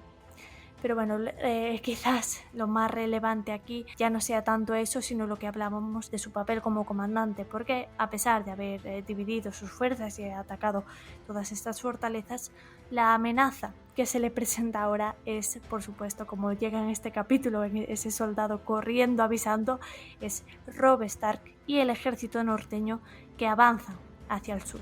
Y él no puede sino evitar esa media sonrisa que pone, ¿no? Porque, o sea, él está encantado de que el ejército norteño salga de Fosso Cailin, además una zona en la que no podría ganar, y él está muy, muy bien situado. Él cree que realmente, en cuanto Robb Stark y los norteños lleguen a esa posición en la que él tiene ventaja y vean además su, arrolladora ventaja numérica, pues que se van a acobardar y que van a huir. Incluso yo creo que le resta importancia un poco, ¿no?, a este enfrentamiento. Dice como que, bueno, a ver si se van ya y me puedo centrar en lo importante que son Stannis y otras amenazas, ¿no? Que no me tengo que molestar por ese chiquillo Stark al que, bueno, eso tacha de niño, de que no tiene experiencia en la guerra y que realmente su ejército no es amenazador hasta que demuestre lo contrario. Aquí todo el mundo yo creo que alza una ceja porque todos sabemos la jugada que le va a hacer pasar Robb Stark. La vimos la semana pasada, cómo estaba planeada, y sabemos que se va a hacer realidad. Y entonces ahí entra la pregunta, ¿no? ¿Infravalora Tywin Lannister las capacidades de Robb Stark como comandante, o incluso voy más allá, es Robb Stark mejor comandante que Tywin Lannister? A ver, yo diría que sí, que Robb Stark es mejor comandante que Tywin Lannister y que Tywin tiene que recurrir a... O sea, por decirlo así, Tywin gana la guerra por dos factores externos a él. Un factor fundamental es el ataque de los Greyjoy a Invernalia, que él no lo ha promovido, en ningún momento se dice que él ampara a Balon Greyjoy, que le dé ningún apoyo, lo cual debilita muchísimo a Robb Stark, porque tiene que, cuando está en plena campaña victoriosa, en Choque de Reyes, al final de Choque de Reyes, comenzando Tormenta de Espadas, tiene que dar marcha atrás y en vez de continuar la conquista hacia el sur, tiene que retirarse hacia el este-noreste, vía los gemelos, para intentar volver a tomar el norte, ¿no? Si el norte hubiera estado tranquilo, Robb hubiera podido seguir venciendo batallas, aplastando en las tierras de Occidente, ¿no? Pero bueno, lo que quería hablar, sin entrar en temas futuros, que vamos a tener por supuesto muchos capítulos de guerra para debatirlos, explicar un poquito el plan de batalla de Tywin Lannister que se explica en este capítulo. Vamos a verla muy bien en los siguientes capítulos, capítulo de Tyrion y capítulo de Catelyn Stark, que es justo lo que hemos tenido ahora. Pues vamos a verlo dentro de un par de semanas. Vamos a ver la batalla la batalla del Forca Verde, punto de vista de Tyrion, y después pues, batalla del Bosque Susurrante, punto de vista Catelyn. Pero bueno, esas serán las consecuencias de este plan. El plan lo hemos leído en el resumen, pero pues algunos se han enterado. A priori parece bastante evidente. Divide el ejército en dos partes, sin saber que el propio Robb Stark va a dividir el ejército en dos partes, porque Robb Stark había previsto que seguramente Tywin fuera a hacer esto, o al menos le parecía algo lógico. Y es que, básicamente, tu idea es o sea, Tywin Lannister piensa que Robb Stark le va a costar ir a la guerra, que se va a quedar un poco ahí con su ejército, por decirlo así, en la marisma, en Fosso Cailin, lo que vimos en el capítulo pasado, es decir, no cuenta con que sí, los norteños van a ir hacia el sur, lo que vemos al final del capítulo, pero bueno, no cuenta con que diverjan los planes, y básicamente su idea fundamental es dividir a su ejército en dos partes, para dividir a los lores de las tierras de los ríos, que esos sí están en guerra, esos no es como los Stark, estos ya están directamente luchando, tener que dividirlas en dos partes. Este capítulo básicamente lo que nos cuenta es que el éxito de los Lannister es que Ed Murtali había dividido el ejército, por decirlo así, de las tierras de los ríos en grupos pequeñitos, y los Lannister habían ido con gran superioridad numérica a atacar a esos grupos de lores pequeñitos. Entonces el plan de nuevo es hacer dos grandes frentes de batalla para de nuevo dividir a los lores de las Tierras de los Ríos, y como están divididos, pues siempre vas a tener una superioridad numérica y vas a poder ganarles. Entonces, básicamente, tu idea es, ¿cómo los divides? Pues, por decirlo así, Tywin Lannister se dirige hacia el este y Jaime Lannister se va a dirigir un poco más al oeste, ¿no? Un poco, pues, pensamos en un mapa, pues izquierda y derecha, este o oeste, pues como un lado se lo queda Tywin, un lado de los ríos y otro lado se lo queda Jaime Lannister. A priori puede parecer un buen plan. Lo que pasa es claro, Tywin hace una serie de cálculos que están todos mal. El primero, Tywin asume que los Freys no van a dejar pasar a los norteños por los gemelos, porque eso implicaría que los norteños avanzan muy rápidamente y que podrían coger a los Lannister en mitad de esa pinza, ¿no? Así que ahí se equivoca. Según eso, si los gemelos están bloqueados, por decirlo así, Robb tendría que dar muchísima vuelta y la única manera que tendría de Robb de llegar hasta allí es, por decirlo así, enfrentarse al ejército de Jaime en aguas dulces y luego tener que dar una vuelta muy complicada. Esto ya es geografía que sin un adelanto os perderéis, pero básicamente, fundamental, Tywin asume mal que Robb no va a pasar por los gemelos. Y asume mal que Robb Stark piensa que no tiene idea de comandante, cuando Robb Stark cuenta con alguien como Brynden Tully, el pez negro, que es fantástico. Y luego la tercera cosa, que es la enorme arrogancia de Tywin Lannister que se ve directamente en este capítulo, cuando dice que el chico Stark es solo un niño, que el sonido de los cuernos será suficiente, pero que al final no tiene estómago para ello. Ese pensamiento arrogante de Tywin Lannister es totalmente equivocado, y además es estúpido. Primero es equivocado porque ya sabemos lo que pasará, que Robb Stark se convertirá en un general, en un ídolo, en un tipo que hará historia en Poniente aunque muera joven por sus enormes campañas. Y segunda cosa, es estúpido porque Tywin Lannister, ¿con qué edad te fuiste tú a la guerra? Tywin Lannister se fue a la guerra con la misma edad que tenía ahora Robb Stark. Tywin Lannister hizo esta campaña contra los reyes de Castamere y contra los Tarbeck, acabando con ambas casas, cuando tenía la edad de Robb Stark. Un chico de 16 años perfectamente puede ir a la guerra en Poniente y puede conquistar triunfos. Y por supuesto que le va a gustar el sonido de los cuernos y por supuesto que va a tener estómago para luchar. Si tú con 17 años, 18 años tuviste estómago para matar a un montón de inocentes, es estúpido pensar que no puede haber otros lores que, porque no se llama Lannister, no van a ser capaces también de luchar en una guerra. Entonces, estas asunciones de estas tres cosas son totalmente erróneas. El tema de los Freys, el tema de que Robb no tiene, por decirlo así, capacidades militares, que Robb no tiene inteligencia táctica o que no cuenta con una figura como el pez negro, y por último, evidentemente, la enorme estupidez de pensar que es demasiado joven cuando él con su misma edad había llevado también a cabo una campaña militar muy exitosa. Así que ya digo, Tywin Lannister no es un pésimo general, no es Balon Greyjoy, porque es cierto que ha llevado a cabo hasta ahora maniobras inteligentes, pero no es un buen general porque se ve claramente superado en toda la guerra por Robb Stark. Sus victorias vienen por méritos ajenos o por ataques ajenos, como puede ser de los Greyjoy, y por último comete 3 errores clave que he dicho ahora. Entonces, vamos, un tipo que comete tantos fallos nunca puede ser un buen general. Es que es precisamente esto. A ver, no puedo estar más que de acuerdo con lo que has dicho, Javi. Al final, yo a lo que iba a intervenir realmente era algo que acabas de decir, que era que precisamente la arrogancia ciega totalmente a Tywin y que Robb no termina de... O sea, va a terminar siendo eso, va a terminar siendo una persona que se deja aconsejar de gente que sabe de la guerra, como su tío, como algunos de los líderes de las casas norteñas, y que al final pensemos en esto. Tywin, y lo hablábamos de hecho en ese especial de Patreon sobre política, que creo que quedó muy muy bien, que Tywin no es buen militar, o sea, no es buen comandante en ningún momento. Tanto así de que tiene que usar la artimaña. Así él diga que él no se ha manchado las manos, que todo ha sido Roose Bolton y los Frey, pero la boda roja lleva su firma y piensa que tienes que crear la artimaña más horrible prácticamente que ha visto en la historia de Poniente, pasándote por encima las leyes de hospitalidad, que es de lo más sagrado, para lograrte quitar de en medio a Robb Stark. O sea, a ese punto te lleva el que tú dices que es el pequeño lobo que le tiene miedo a los leones y que solamente se va a ir a casa llorando con su madre en cuanto vea la primera sangre. O sea, no sé. Exacto, es que creo que has un poco resumido lo que significa Tywin como persona, Santi, porque, mira, iba a buscar una forma amable de decirlo, pero es que Tywin es una persona horrible, es una rata asquerosa y no podía ganar si no es recurriendo a una artimaña que también es un eufemismo de decir hacer una atrocidad terrible para ganar, porque es lo que hace siempre, es lo que hizo con los Castamir, es lo que hizo con los Tarbeck, es lo que hizo después en el saqueo de Desembarco y es lo que hará después en la Boda Roja.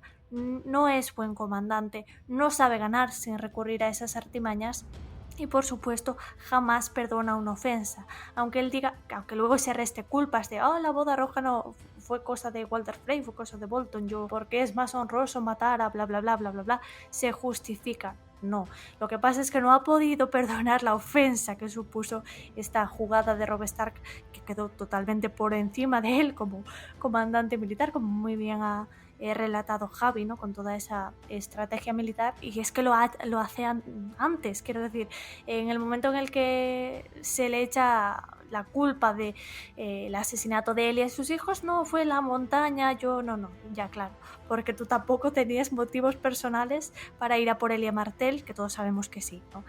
Tywin es una rata, Tywin no es buen comandante, aunque pueda parecerlo, y por supuesto Tywin es una persona deleznable y tenía que decirlo. Pero el caso es que aquí, como muy bien ha dicho Javi, él emite un error de juicio, por supuesto, con respecto a Robb Stark y realmente gana esa batalla gana esta guerra por causas ajenas a él, como muy bien ha destacado Javi, pues la toma de Invernalia por parte de los Greyjoy, por ejemplo, ¿no?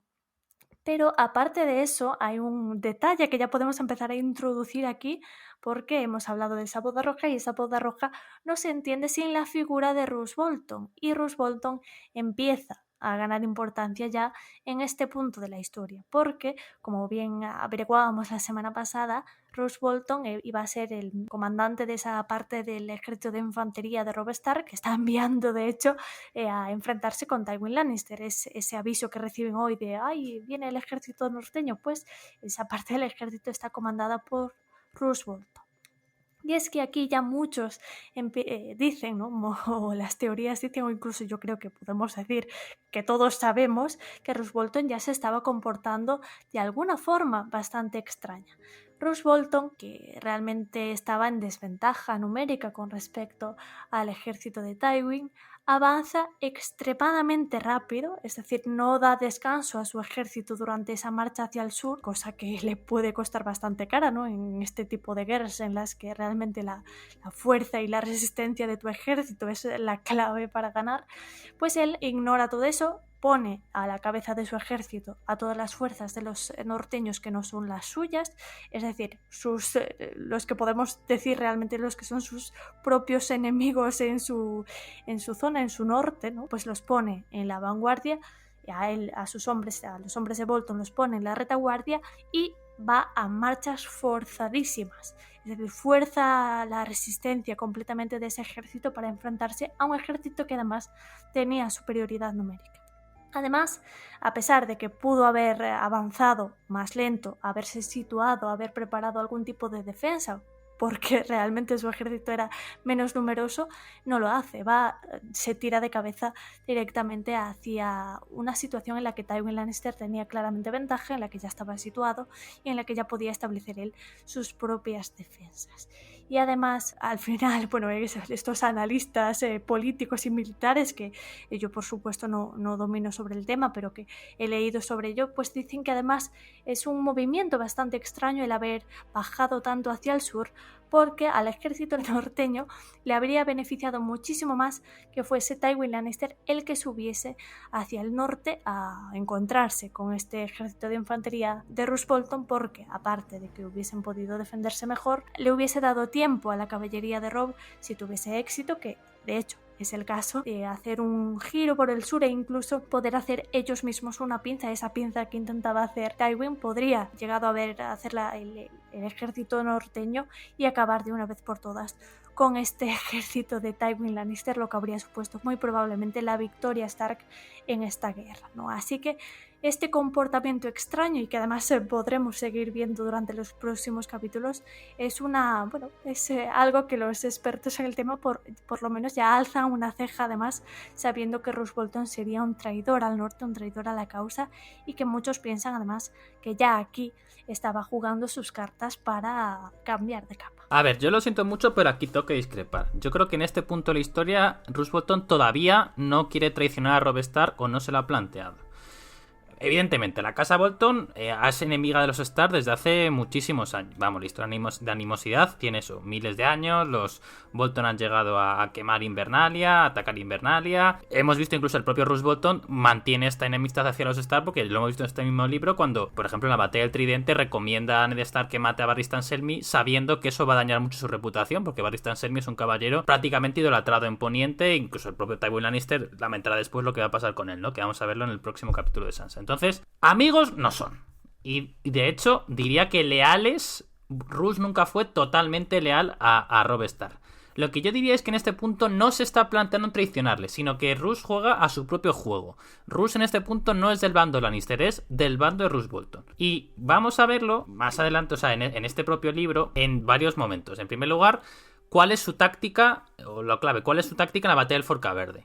La batalla del Forca Verde, él a priori lucha de manera correcta, no se deja ganar, como vamos a ver, luego veremos en Choque y en Tormenta como Robb Bolton directamente hace maniobras militares para perjudicar abiertamente a Robb Stark para que los Lannister ganen la guerra. Va a haber unos ataques cerca de Desembarco del Rey, de las Tierras de la Corona, del sur de las Tierras de los Ríos, que directamente perjudican a las tropas de Robb porque le hacen perder muchas tropas y le colocan en una posición muy vulnerable. Bien. La batalla del Forca Verde está luchada de manera inteligente para Roose Bolton. ¿Qué es lo que hace Roose Bolton en la batalla del Forca Verde? Vamos a verlo en el próximo capítulo de Tyrion. Básicamente lo que hace Roose es manda adelante a todo el frente de norteños para que sean ellos los que luchen y protege a sus tropas Bolton.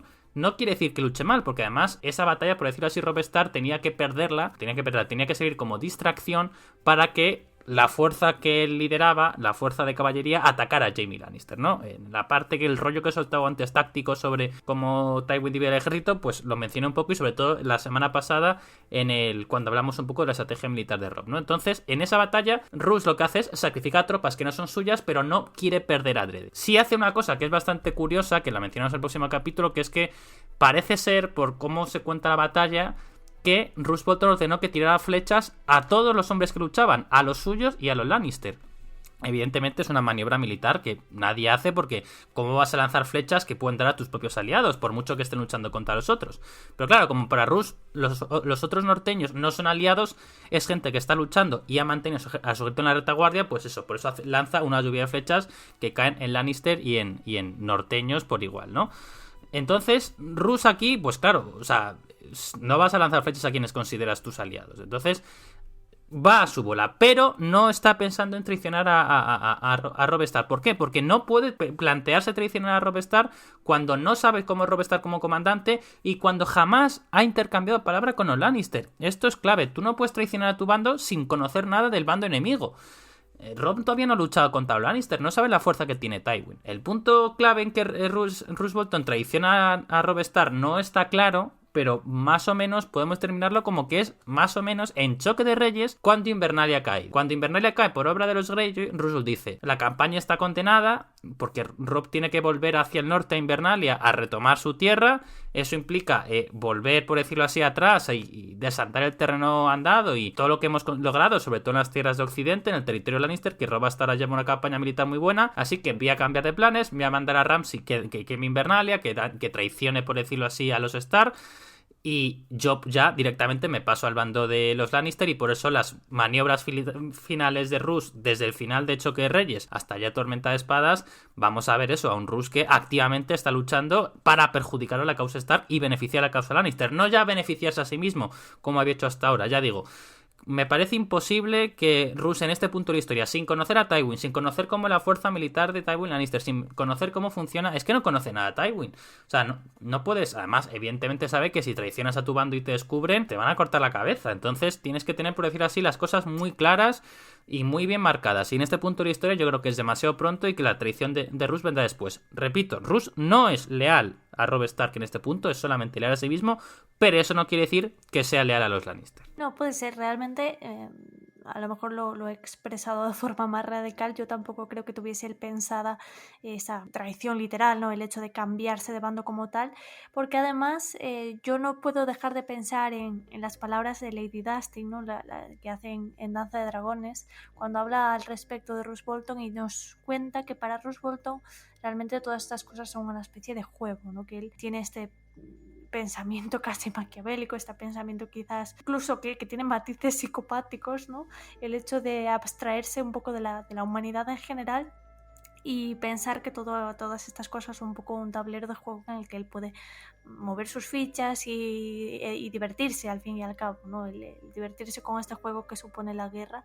Y Roose Bolton lo veo un poco así, es un personaje frío, es un personaje extremadamente calculador y que no me extrañaría nada que, evidentemente, en base a esta enemistad histórica que tienen los Stark y los Bolton, en base a que él, como cabeza incluso de la casa Bolton, pues tiene varias enemistades con otros señores del norte, etcétera, pues que sí, que estuviese un poco como vamos a ver qué pasa si hago esto y si se queda todo en perder un par de hombres de otras casas norteñas, pues eso que me llevo para el norte, ¿no? Así que está ahí un poco Roose Bolton jugando a ver qué pasa. Un poco, me recuerda un poco, aunque eso quizás sea más literal, ¿no? Más planeado para cambiar de capa, un poco a la jugada que intenta hacer ahora entre Danza de Dragones y Vientos de Invierno Arnulf Karstark, que también está ahí jugando un poco a dos bandas, creo yo, un poco a ver qué pasa. Pero bueno, eso es materia de análisis futuro, que ya me estoy yendo yo a Danza de Dragones. Ahora pasemos, Javi, a que nos cuentes qué presagios y qué teoría nos ha traído el capítulo de esta semana, que además ahora que hemos pensado tanto en Tywin y Roose Bolton en la guerra, nos hemos distanciado un poco de Tyrion, pero creo que nos vas a hablar tanto de él como de Tywin. Sí, a ver, en este capítulo vamos a ver una frase que es un presagio de algo que sucederá en Tormenta de Espadas. Y que es interesante porque vamos a verlo solamente en Tormenta de Espadas, pese a lo mucho que pueda parecer lo contrario, ¿no? Bien, cuando Tyrion presenta a su padre, dice: Tywin, hijo de Titos o Taitos de la casa de Lannister, señor de Roca Casterly, guardián del occidente, escudo de Lannisport, que una vez fue mano del rey y probablemente volverá a serlo. Técnicamente en este punto de la historia Tywin Lannister ya es mano del rey, aunque yo creo que Tyrion no lo sabe y Tywin no le ha llegado el cuervo notificándolo, ¿no? Pero vamos a verlo. Vamos, próximamente el siguiente capítulo de Sansa, que Cersei nombra a su padre como mano del rey. Lo que pasa es que, claro, Tywin no puede ejercer como mano del rey mientras está en la guerra, mientras está luchando por las tierras de los ríos principalmente, ¿no? Aunque luego, evidentemente, al final de choque se dirigirá a Desembarco del Rey a las Aguas Negras para salvar Desembarco del Rey, ¿no? Entonces, efectivamente, Tywin Lannister probablemente no, volverá a ser mano del rey. De hecho, digo, en este minuto seguramente haya sido nombrado como mano del rey sin que ellos lo sepan, ¿no? Claro, la cosa es que vamos a ver muy poco tiempo a Tywin Lannister como mano del rey. ¿Por qué? Porque al final de este libro, último capítulo de Tyrion, vamos a ver cómo Tywin nombra a Tyrion como que mano que actúa en su nombre, en inglés es acting hand, no recuerdo el nombre ahora en español, pero vamos, como que el que actúa como mano en lugar de Tywin, ¿no? Entonces, al final del libro, pues eso, Tywin no está ejerciendo como mano.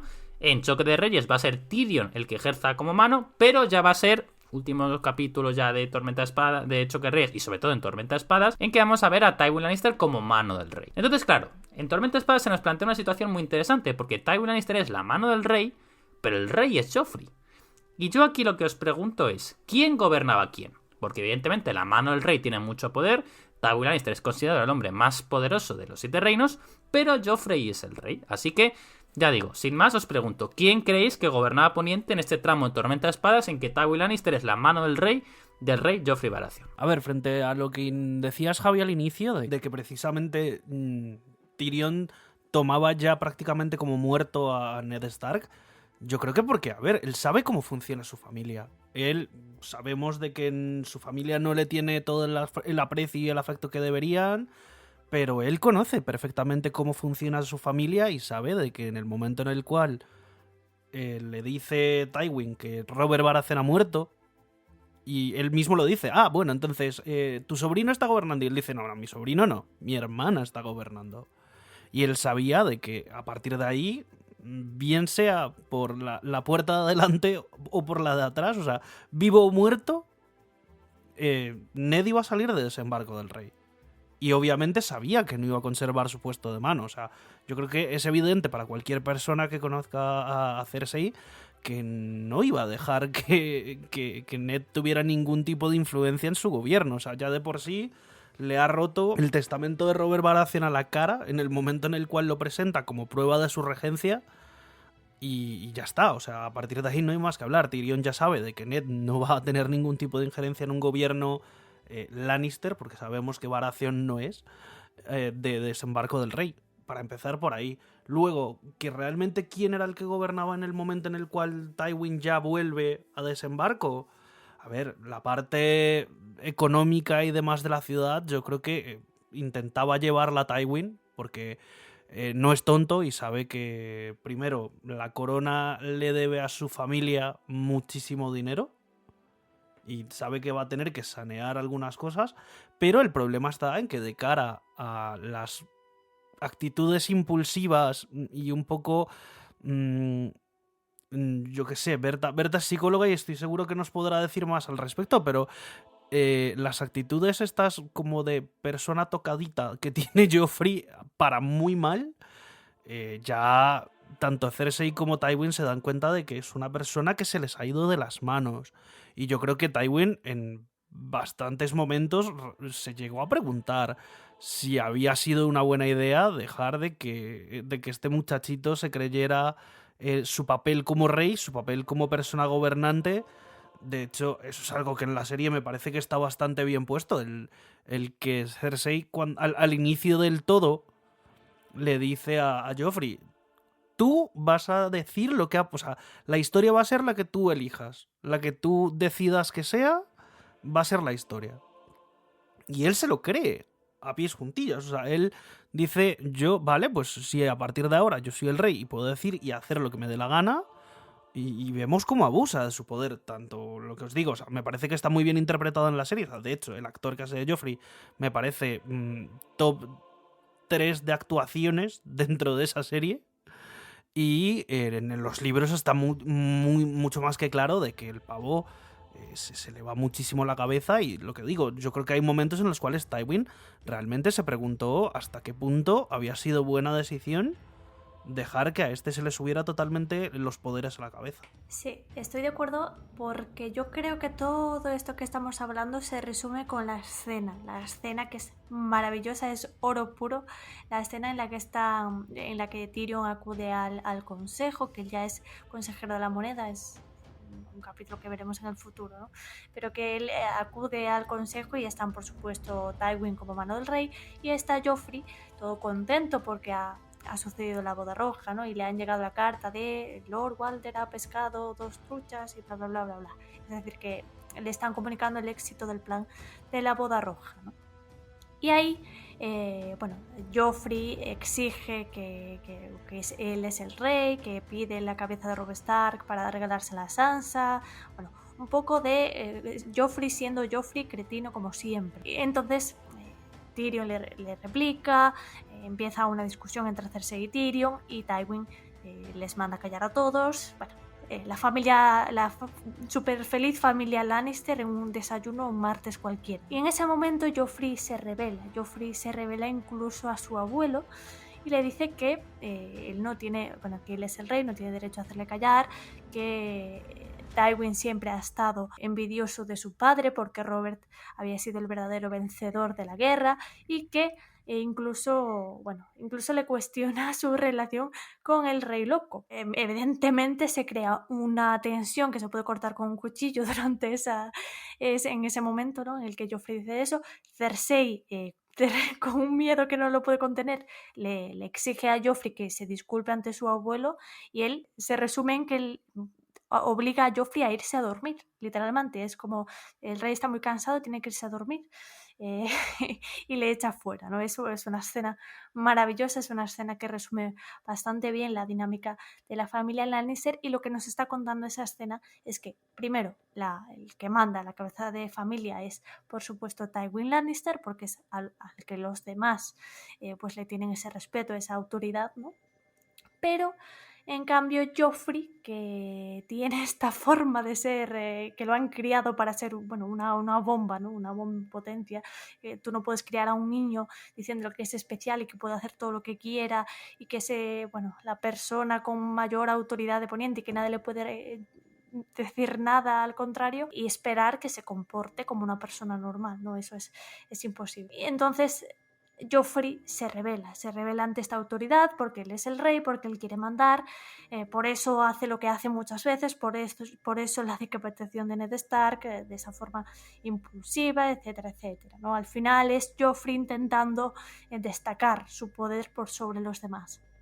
¿Qué pasa? Que yo creo que esta figura que intenta proyectar Joffrey no es real. Él sigue siendo un niño, a pesar de que sea el rey, a pesar de que sea un niño caprichoso y a pesar de que muchas veces sus acciones las hace y no hay vuelta atrás y los demás, incluido Tywin Lannister, tienen que adaptarse, ¿no? a las consecuencias de lo que hace. Yo creo que aquí, si el debate es quién manda entre estos dos, para mí la respuesta es, por supuesto, Tywin Lannister. ¿No? Tywin Lannister al final es, yo creo que lo has dicho tú antes, Javi, es el villano de esta parte de la historia, y si es el villano es porque realmente está detrás de todo este gobierno del mal, podríamos decir, que se ejerce desde el desembarco del rey en este punto de la historia, ¿no? Así que yo creo que voy a resumir mi respuesta en eso. El que mandaba realmente era Tywin Lannister, aunque es verdad que a veces tenía que adaptarse a los caprichos de Joffrey, porque tampoco por protocolo no le podía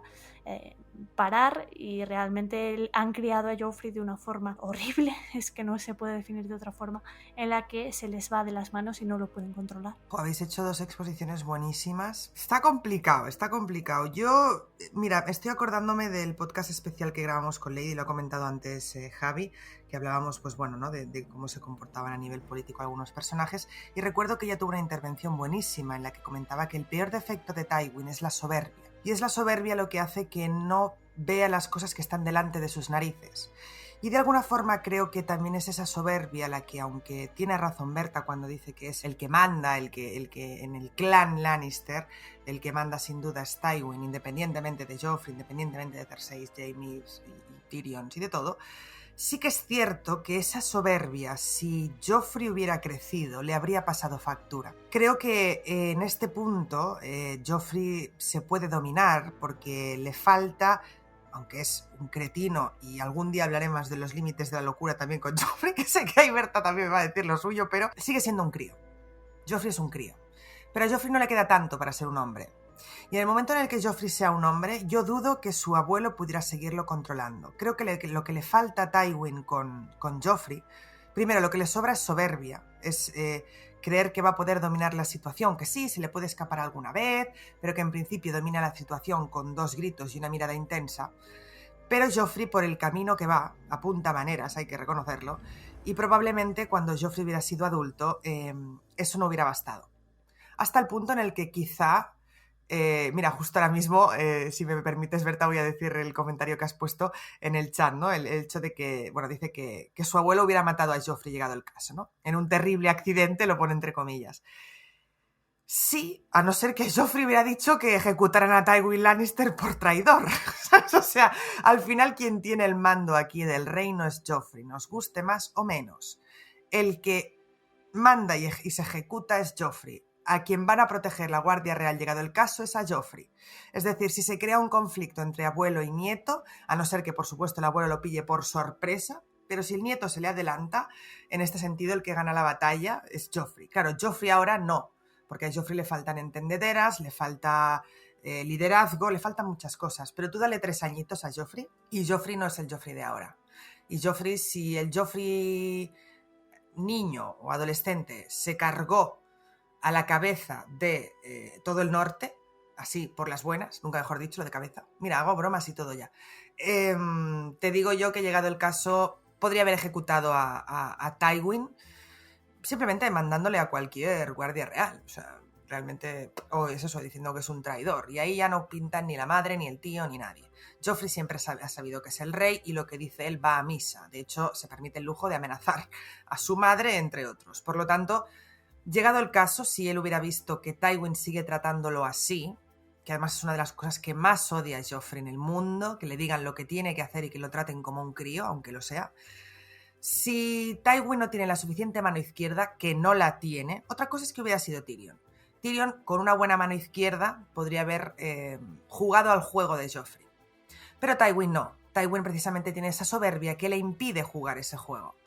Y por lo tanto, en el momento en el que Joffrey fuera adulto, yo tengo mis dudas sobre qué hubiera pasado. No, yo solo quería decir, o al respecto de lo que has hablado, de que realmente la contención de Joffrey en este punto es su propia, bueno, el hecho de que sea un crío todavía, y es que estoy muy de acuerdo porque eso es algo que hemos visto en la propia saga, ¿no? El hecho de, en cuanto va pasando el tiempo, Joffrey ya es el rey durante más tiempo, ya podemos ver cómo va ganando en arrogancia, cómo va, bueno, al final solo hay que verle en Tormenta de Espadas antes de que muera, que está completamente descontrolado y nadie le puede ni toser porque es el rey y se hace lo que él dice, ¿no?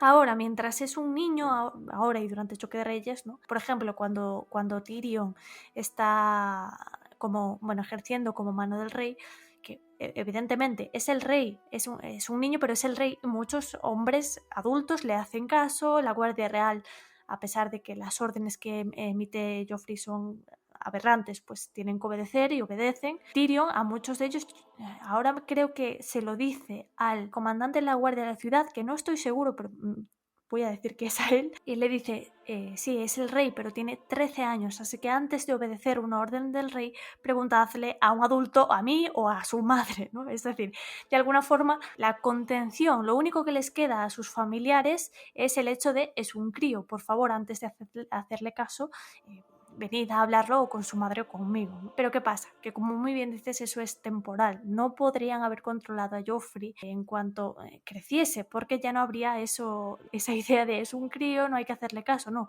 Los demás hombres lo verían como un igual, le harían caso porque es el rey y no queda otra en esa sociedad. Así que con esas estoy muy, muy de acuerdo contigo, Bea. El caso es que Tywin, que me parece una persona más preocupada por el apellido que por las personas de su familia, como ya ha quedado bastante claro, es que en esa escena que he mencionado antes, la de que manda al rey a dormir, etcétera, ¿no? Es bueno, que Joffrey le desafía de alguna forma. Cuando se quedan a solas, Tywin y Tyrion, Tywin dice, es Robert II.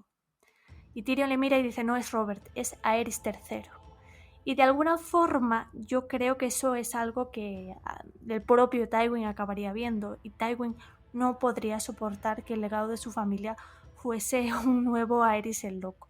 Así que yo creo que ya no es pillarle por sorpresa o no, es que Tywin jamás hubiese permitido que el legado de su familia fuese ese tipo de rey, y que un día, no sabemos qué ha pasado, Joffrey se ha caído del caballo o se ha muerto de una indigestión muy extraña, pero ese niño yo creo que se hubiese seguido por ese camino, y si Lord Tywin hubiese seguido vivo para estar con él, no hubiese durado muchos años más. Yo creo que su propio abuelo se habría encargado de conseguir que su hermano pequeño, que es Tommy, que es bastante más manejable y al que él podría enseñar de otra forma, habría controlado un poco la situación de esa forma, aunque nos parezca bastante dura, ¿no? Por ser un miembro de su familia. Sí, creo que tienes razón. Claro, hay que contar exactamente, ¿no? Con la baza de Tommen. Tommen es ese niño que está ahí en la recámara, pobrecito mío, pena de niño pobre. Está en la recámara y bueno, es como el as de Tywin llegado el caso, ¿no? La recámara. Porque si solo hubiera existido Joffrey, a mí me hubiera encantado ver ese debate interno de Tywin diciendo, ¿qué hago? ¿Me cargo al rey que va a ser otro Aerys? ¿O no sigo que siga reinando y sea uno Aerys? ¿O me lo cargo y con eso impido que alguien relacionado con los Lannister sea rey? Hubiera sido un debate interesante porque son de las dos prioridades que tiene Tywin, el poder y el legado. Creo que de alguna forma son los motores que mueven al personaje, y por lo tanto hubiera sido interesante ver plantearse una cosa así. Por supuesto, esto ya es un what if, ¿no? Pero claro, la baza de Tommen cambia las cosas. Tener ese as en la manga para Tywin cambia mucho las cosas, y por lo tanto sí veo posible que, llegado el caso, acabara con Joffrey, pues eso, ¿no? De aquella manera, ¿no? Entonces lo que dices tú, ¿no? Vaya, se ha caído del caballo. ¿Qué vamos a hacerle? Yo creo que realmente Tywin es un personaje, y Joffrey también, las cosas como son dos personajes que podremos debatir mucho y que son interesantes, y veremos cómo se va desarrollando todo, pero me hubiera encantado, a mí me hubiera encantado personalmente ver esa lucha interna de Tywin diciendo, Dios mío, el único Lannister o medio Lannister que puede estar en el trono es un loco que se parece a Aerys. Es que es fantástico, es una fantasía. A ver, la verdad es que honestamente no esperaba que fuera a generar tanto debate el presagio, me alegra muchísimo. Yo, no lo he dicho, yo antes de plantear la pregunta no lo tenía muy claro, y tras escuchar a vosotros tengo que decir, o sea, me inclinaba más por el punto de que ambos eran casi igualmente poderosos, y aunque habéis dado argumentos muy buenos, sigo pensando que Tywin no era más poderoso que Joffrey, la verdad, que era lo que yo pensaba hace 20 minutos cuando hemos empezado a debatir, ¿no? ¿Por qué? Es evidente, o sea, la escena que ha dicho Berta parece impepinable, ¿no? Tywin le dice, el rey se tiene que ir a dormir, y el rey se va a dormir, muy bien. Pero es que Joffrey no, por decirlo así, no quiere ejercer o no es capaz de ejercer todo el poder que tiene como rey. Vamos a poner un ejemplo muy claro, ¿no? Pensemos en la Guardia Real. La Guardia Real, vale, sabemos que está compuesto por actuales inútiles, que los mismos más válidos ni siquiera están en desembarco el rey. Hablamos mucho de la Guardia Real en el podcast Patreon abierto al público, que podéis escuchar todos, sobre la decadencia de la Guardia Real. Hemos publicado también Los Terrenos, un ensayo bastante chulo que habréis podido leer ya, de obra de nuestro amigo Pedro Guastavino, Arxa Soyaf, que es un gran oyente de nuestro podcast, sobre la importancia simbólica de la Guardia Real. Pero bueno, el caso es como digo, la Guardia Real sirve al rey, no sirve a la mano del rey, como vemos por ejemplo en el último capítulo de Ned, en Ned 14, en el cual la mano del rey no se pone del lado de mano del rey, ¿no? Entonces, pongamos un escenario. Si Joffrey Baratheon, no Lannister, si Joffrey Baratheon, rey de Poniente, porque es el hijo de Robert Baratheon, le dice a la Guardia Real, le dice por ejemplo a Meryn Trant, que dentro de los inútiles que están en desembarco del rey, al menos parece que sabe manejar una espada, porque por algo parece que se cargó a Syrio Forel, de hecho se lo cargó. Le dice, Ser Meryn, tráeme la cabeza de Tywin Lannister. Meryn Trant no se puede negar. Meryn Trant no se puede negar y no se va a negar. Meryn Trant será un perro de los Lannister, sí, pero sirve al rey. El rey tiene un poder el poder máximo en esta sociedad feudal. Que sí, que en el día a día Tywin puede hacer una serie de cosas. Y como lo que ha dicho Berta tiene razón. O sea, Tywin puede hacer que Joffrey tenga un accidente de caza muy fácilmente. Pero Joffrey también puede hacer que, repito, que la mano del rey, o puede ordenar a Varys que mate a Tywin Lannister, y Varys lo hará encantado, porque sabe que además matando a Tywin Lannister se va a generar un enorme caos en Poniente. De hecho, Varys va a promover la muerte de Tywin en Tormenta de Espadas. Entonces ya digo, para mí ambos tienen el mismo poder, poderes diferentes, pero creo que para mí tienen el mismo poder, ¿no? Pero bueno, ha sido un debate muy chulo y desde luego todos los puntos han estado muy bien, ¿no? Y bueno, pasamos ya a la teoría de esta semana, que bueno, tiene que ver con un tema que hemos comentado en podcasts pasados, pero le quiero dar un enfoque un poco más diferente, ¿no? Porque aprovechando que los clanes de la montaña no nos van a acompañar demasiado en esta historia. Hay una frase que menciona Tyrion en este capítulo, cuando está presentando los clanes de la montaña, va a hablarles de ellos y aparecen en la tienda en esta narración que hemos leído, y dice: Tyrion está a punto de informar a su padre de cómo se proponía reducir el Valle de Arryn a un erial humeante. En este caso, Tyrion está pensando en un plan en el cual los clanes de la montaña ataquen, pero con fiereza, el Valle de Arryn, ¿no? Así que en podcast pasados hemos hablado sobre el posible rol que pueden tener los clanes de la montaña, si pueden llegar a atacar el Valle de Arryn de cierta manera. Hemos hablado de un posible torneo, que capítulo, por ejemplo, de Sansa de Vientos de Invierno puede sugerirlo. Ya sabéis que ahora que hemos superado 100 Patreons, hemos empezado a comentar capítulos de Vientos de Invierno en Twitch y en la plataforma morada, como no le gusta decir al señor YouTube, y luego los debatimos en formato video podcast para Patreon, ¿no? Pero bueno, entonces, pues dentro de unos meses nos tocará a hacer este capítulo de Alayne, de Sansa de Vientos de Invierno, ¿no? Pero bueno, sin entrar en eso, a mí el punto es, básicamente esta teoría es el hecho de reducir el Valle de Arryn a un erial humeante, es decir, causar una enorme destrucción. Ya hemos teorizado en podcast pasados que los clanes de la montaña sí van a tener un rol, pero aquí la pregunta sería como hasta qué punto pueden causar daño, porque es que si pensamos en cómo es Poniente,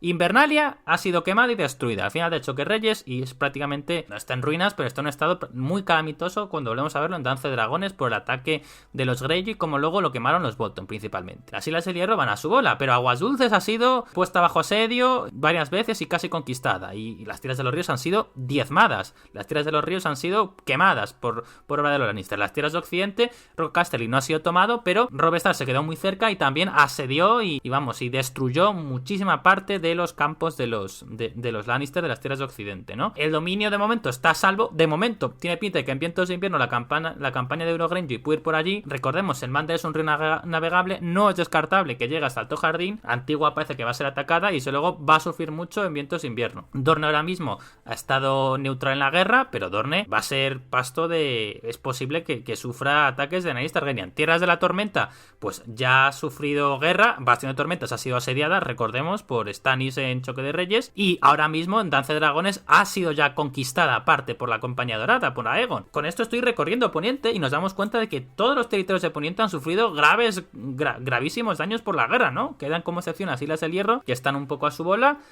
Y nada más, Desembarco del Rey pues ha sido asediado por Stannis, ha sufrido pues la guerra, aunque no llegó a tomar Stannis Desembarco, y en su historia por supuesto ha sido atacado muchas veces Desembarco del Rey, y asedio, y conquistado y reconquistado, en fin. Entonces repasamos todo Poniente, y es que todos los territorios de Poniente han sufrido bajas, o ahora, o hace no tantos años, salvo el Valle de Arryn. Entonces la pregunta es si creéis que los clanes de la montaña van a hacer mucho daño al Valle de Arryn, no sé si tanto al Nido de Águilas, pero sí al Valle de Arryn, hasta el punto de reducirles, como propone aquí Tyrion Lannister, a un erial humeante. A ver, has abierto la caja de Pandora ahí, porque realmente a mí todo lo que es la trama futura del Valle me emociona muchísimo porque no tengo ni idea de lo que va a pasar. Esto es un poco ahí paradójico, ¿no? El hecho de no tengo ni idea, pero me encanta, ¿no? Es un poco así. Y es que hay ahí un caldo de cultivo maravilloso para que se líe la más grande, porque es eso, ¿no?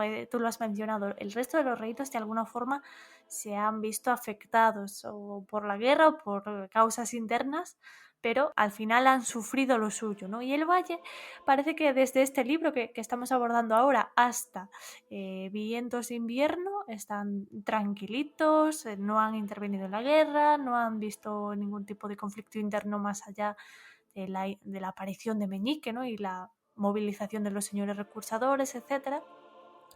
Y tenemos una serie de factores que pueden liarla pardísima. Ya no voy a entrar a debatir que si Sansa, que si quién está por ahí, que si Meñique puede hacer esto o lo otro, sino que tenemos primero el clima, el invierno.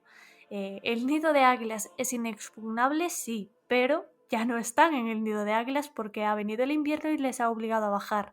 Eso ya empezando por ahí, ya están tan en peligro como el resto de Fortaleza. Después, lo que decía, ¿no? El clima, el invierno les ha obligado a bajar y además supone una amenaza a cualquier tipo. Si van a tener algún tipo de guerra, que la tengan ya, porque el propio clima es una amenaza en sí misma, ¿no? Hay teorías de que si terremotos, de que si una luz que puede causar problemas y forzar a las personas del valle a moverse, ¿no? A movilizarse, a salir de ese sitio tan pacífico que tienen. No voy a entrar en todas esas teorías, pero sí añadir que en el caso de que por el motivo que sea porque se ven forzados, sea porque realmente entran en guerra o, bueno, por el motivo que sea, si los ejércitos del valle se movilizan, sea por quien, en el nombre de quien sea, ¿no? También, si por Meñique, si por Sansa Stark, si por lo que sea, van a enfrentarse a estos, o van a verse las caras con estos clanes de las montañas. Los clanes de las montañas, como bien ha dicho Javi, están armados, están muy bien armados a consecuencia de lo que hizo Tyrion en su momento, ¿no? De lo que estamos viendo aquí ahora. Están armados y también se enfrentan al invierno, es decir, sabemos que esa filosofía que hay en el norte de cuando viene el invierno, pues hay que cuidar a los que hay que cuidar, pero a muchos se sacrifican para que no haya demasiadas bocas que alimentar y quieren morir con el honor de la batalla, etcétera. Eso puede hacer que los clanes en las montañas pues tengan también esta filosofía, ¿no? Vamos a morir con la gloria porque se nos echa encima el invierno y es mejor eso que morirnos de frío. Eso es algo que también estamos viendo con los clanes del norte. Así que yo creo muy probable que va a haber una aparición nuevamente de los clanes de la montaña, que la van a liar en algún sentido, no sé si a atacar a un ejército enemigo, si a atacar al propio ejército del valle cuando se intente movilizar, pero yo creo que evidentemente va a aparecer. Aparte de eso, que eso es como lo central que has preguntado en esta teoría, yo también quiero traer aquí esa ansia, ¿no? Esa ansia que demuestra en esta frase que has mencionado, Javi, que demuestra Tyrion de querer arrasar el Valle de Arryn, ¿no? De alguna forma vengarse o devolver el golpe de todo lo que ha sufrido él aquí en estos capítulos. Tyrion, igual que su hermana, probablemente es una de esas personas que no olvidan una afrenta, ¿no? Además, es algo muy Lannister, es algo muy el pagar las deudas. Y en este regreso que va a tener Tyrion, en este giro oscuro que creemos que va a tener el personaje, yo diría que incluso va a tener cierta tendencia a odiar todo lo que tenga que ver un poco con el Valle de Arryn, y más cuando sepa que esa traidora de su esposa, ¿no? La Sansa Stark, que le abandonó en el momento en el que murió Joffrey, pues va a estar por ahí. Incluso podríamos decir que va a tener cierto poder o cierta autoridad sobre esas tierras, ¿no? Así que no voy a entrar a debatir qué hará Tyrion o qué no hará, pero para mí se queda un caldo de cultivo, ¿no? Ahí algo preparado que está a punto de estallar. Es que por muchísimos factores, Meñique, Sansa, quienes van detrás de Sansa, el clima, los clanes de las montañas, el regreso de Tyrion, de Daenerys, bueno, de todo eso, ¿no? Lo que pasa con Robalito es que es una fantasía, no tenemos ni idea de lo que va a pasar porque la trama que vimos en la serie se fue completamente por otros derroteros, así que os prometo que es una de las tramas de Vientos de Invierno que estoy deseando leer con más fuerza, por eso, ¿no? Porque es un poco como Antigua, tiene toda la pinta de que va a estallar, y cuando estalle va a ser algo muy grande. Sí, a ver, evidentemente comparto toda la emoción que ha transmitido aquí Berta. A ver, yo aquí tengo que ser un poco cauto.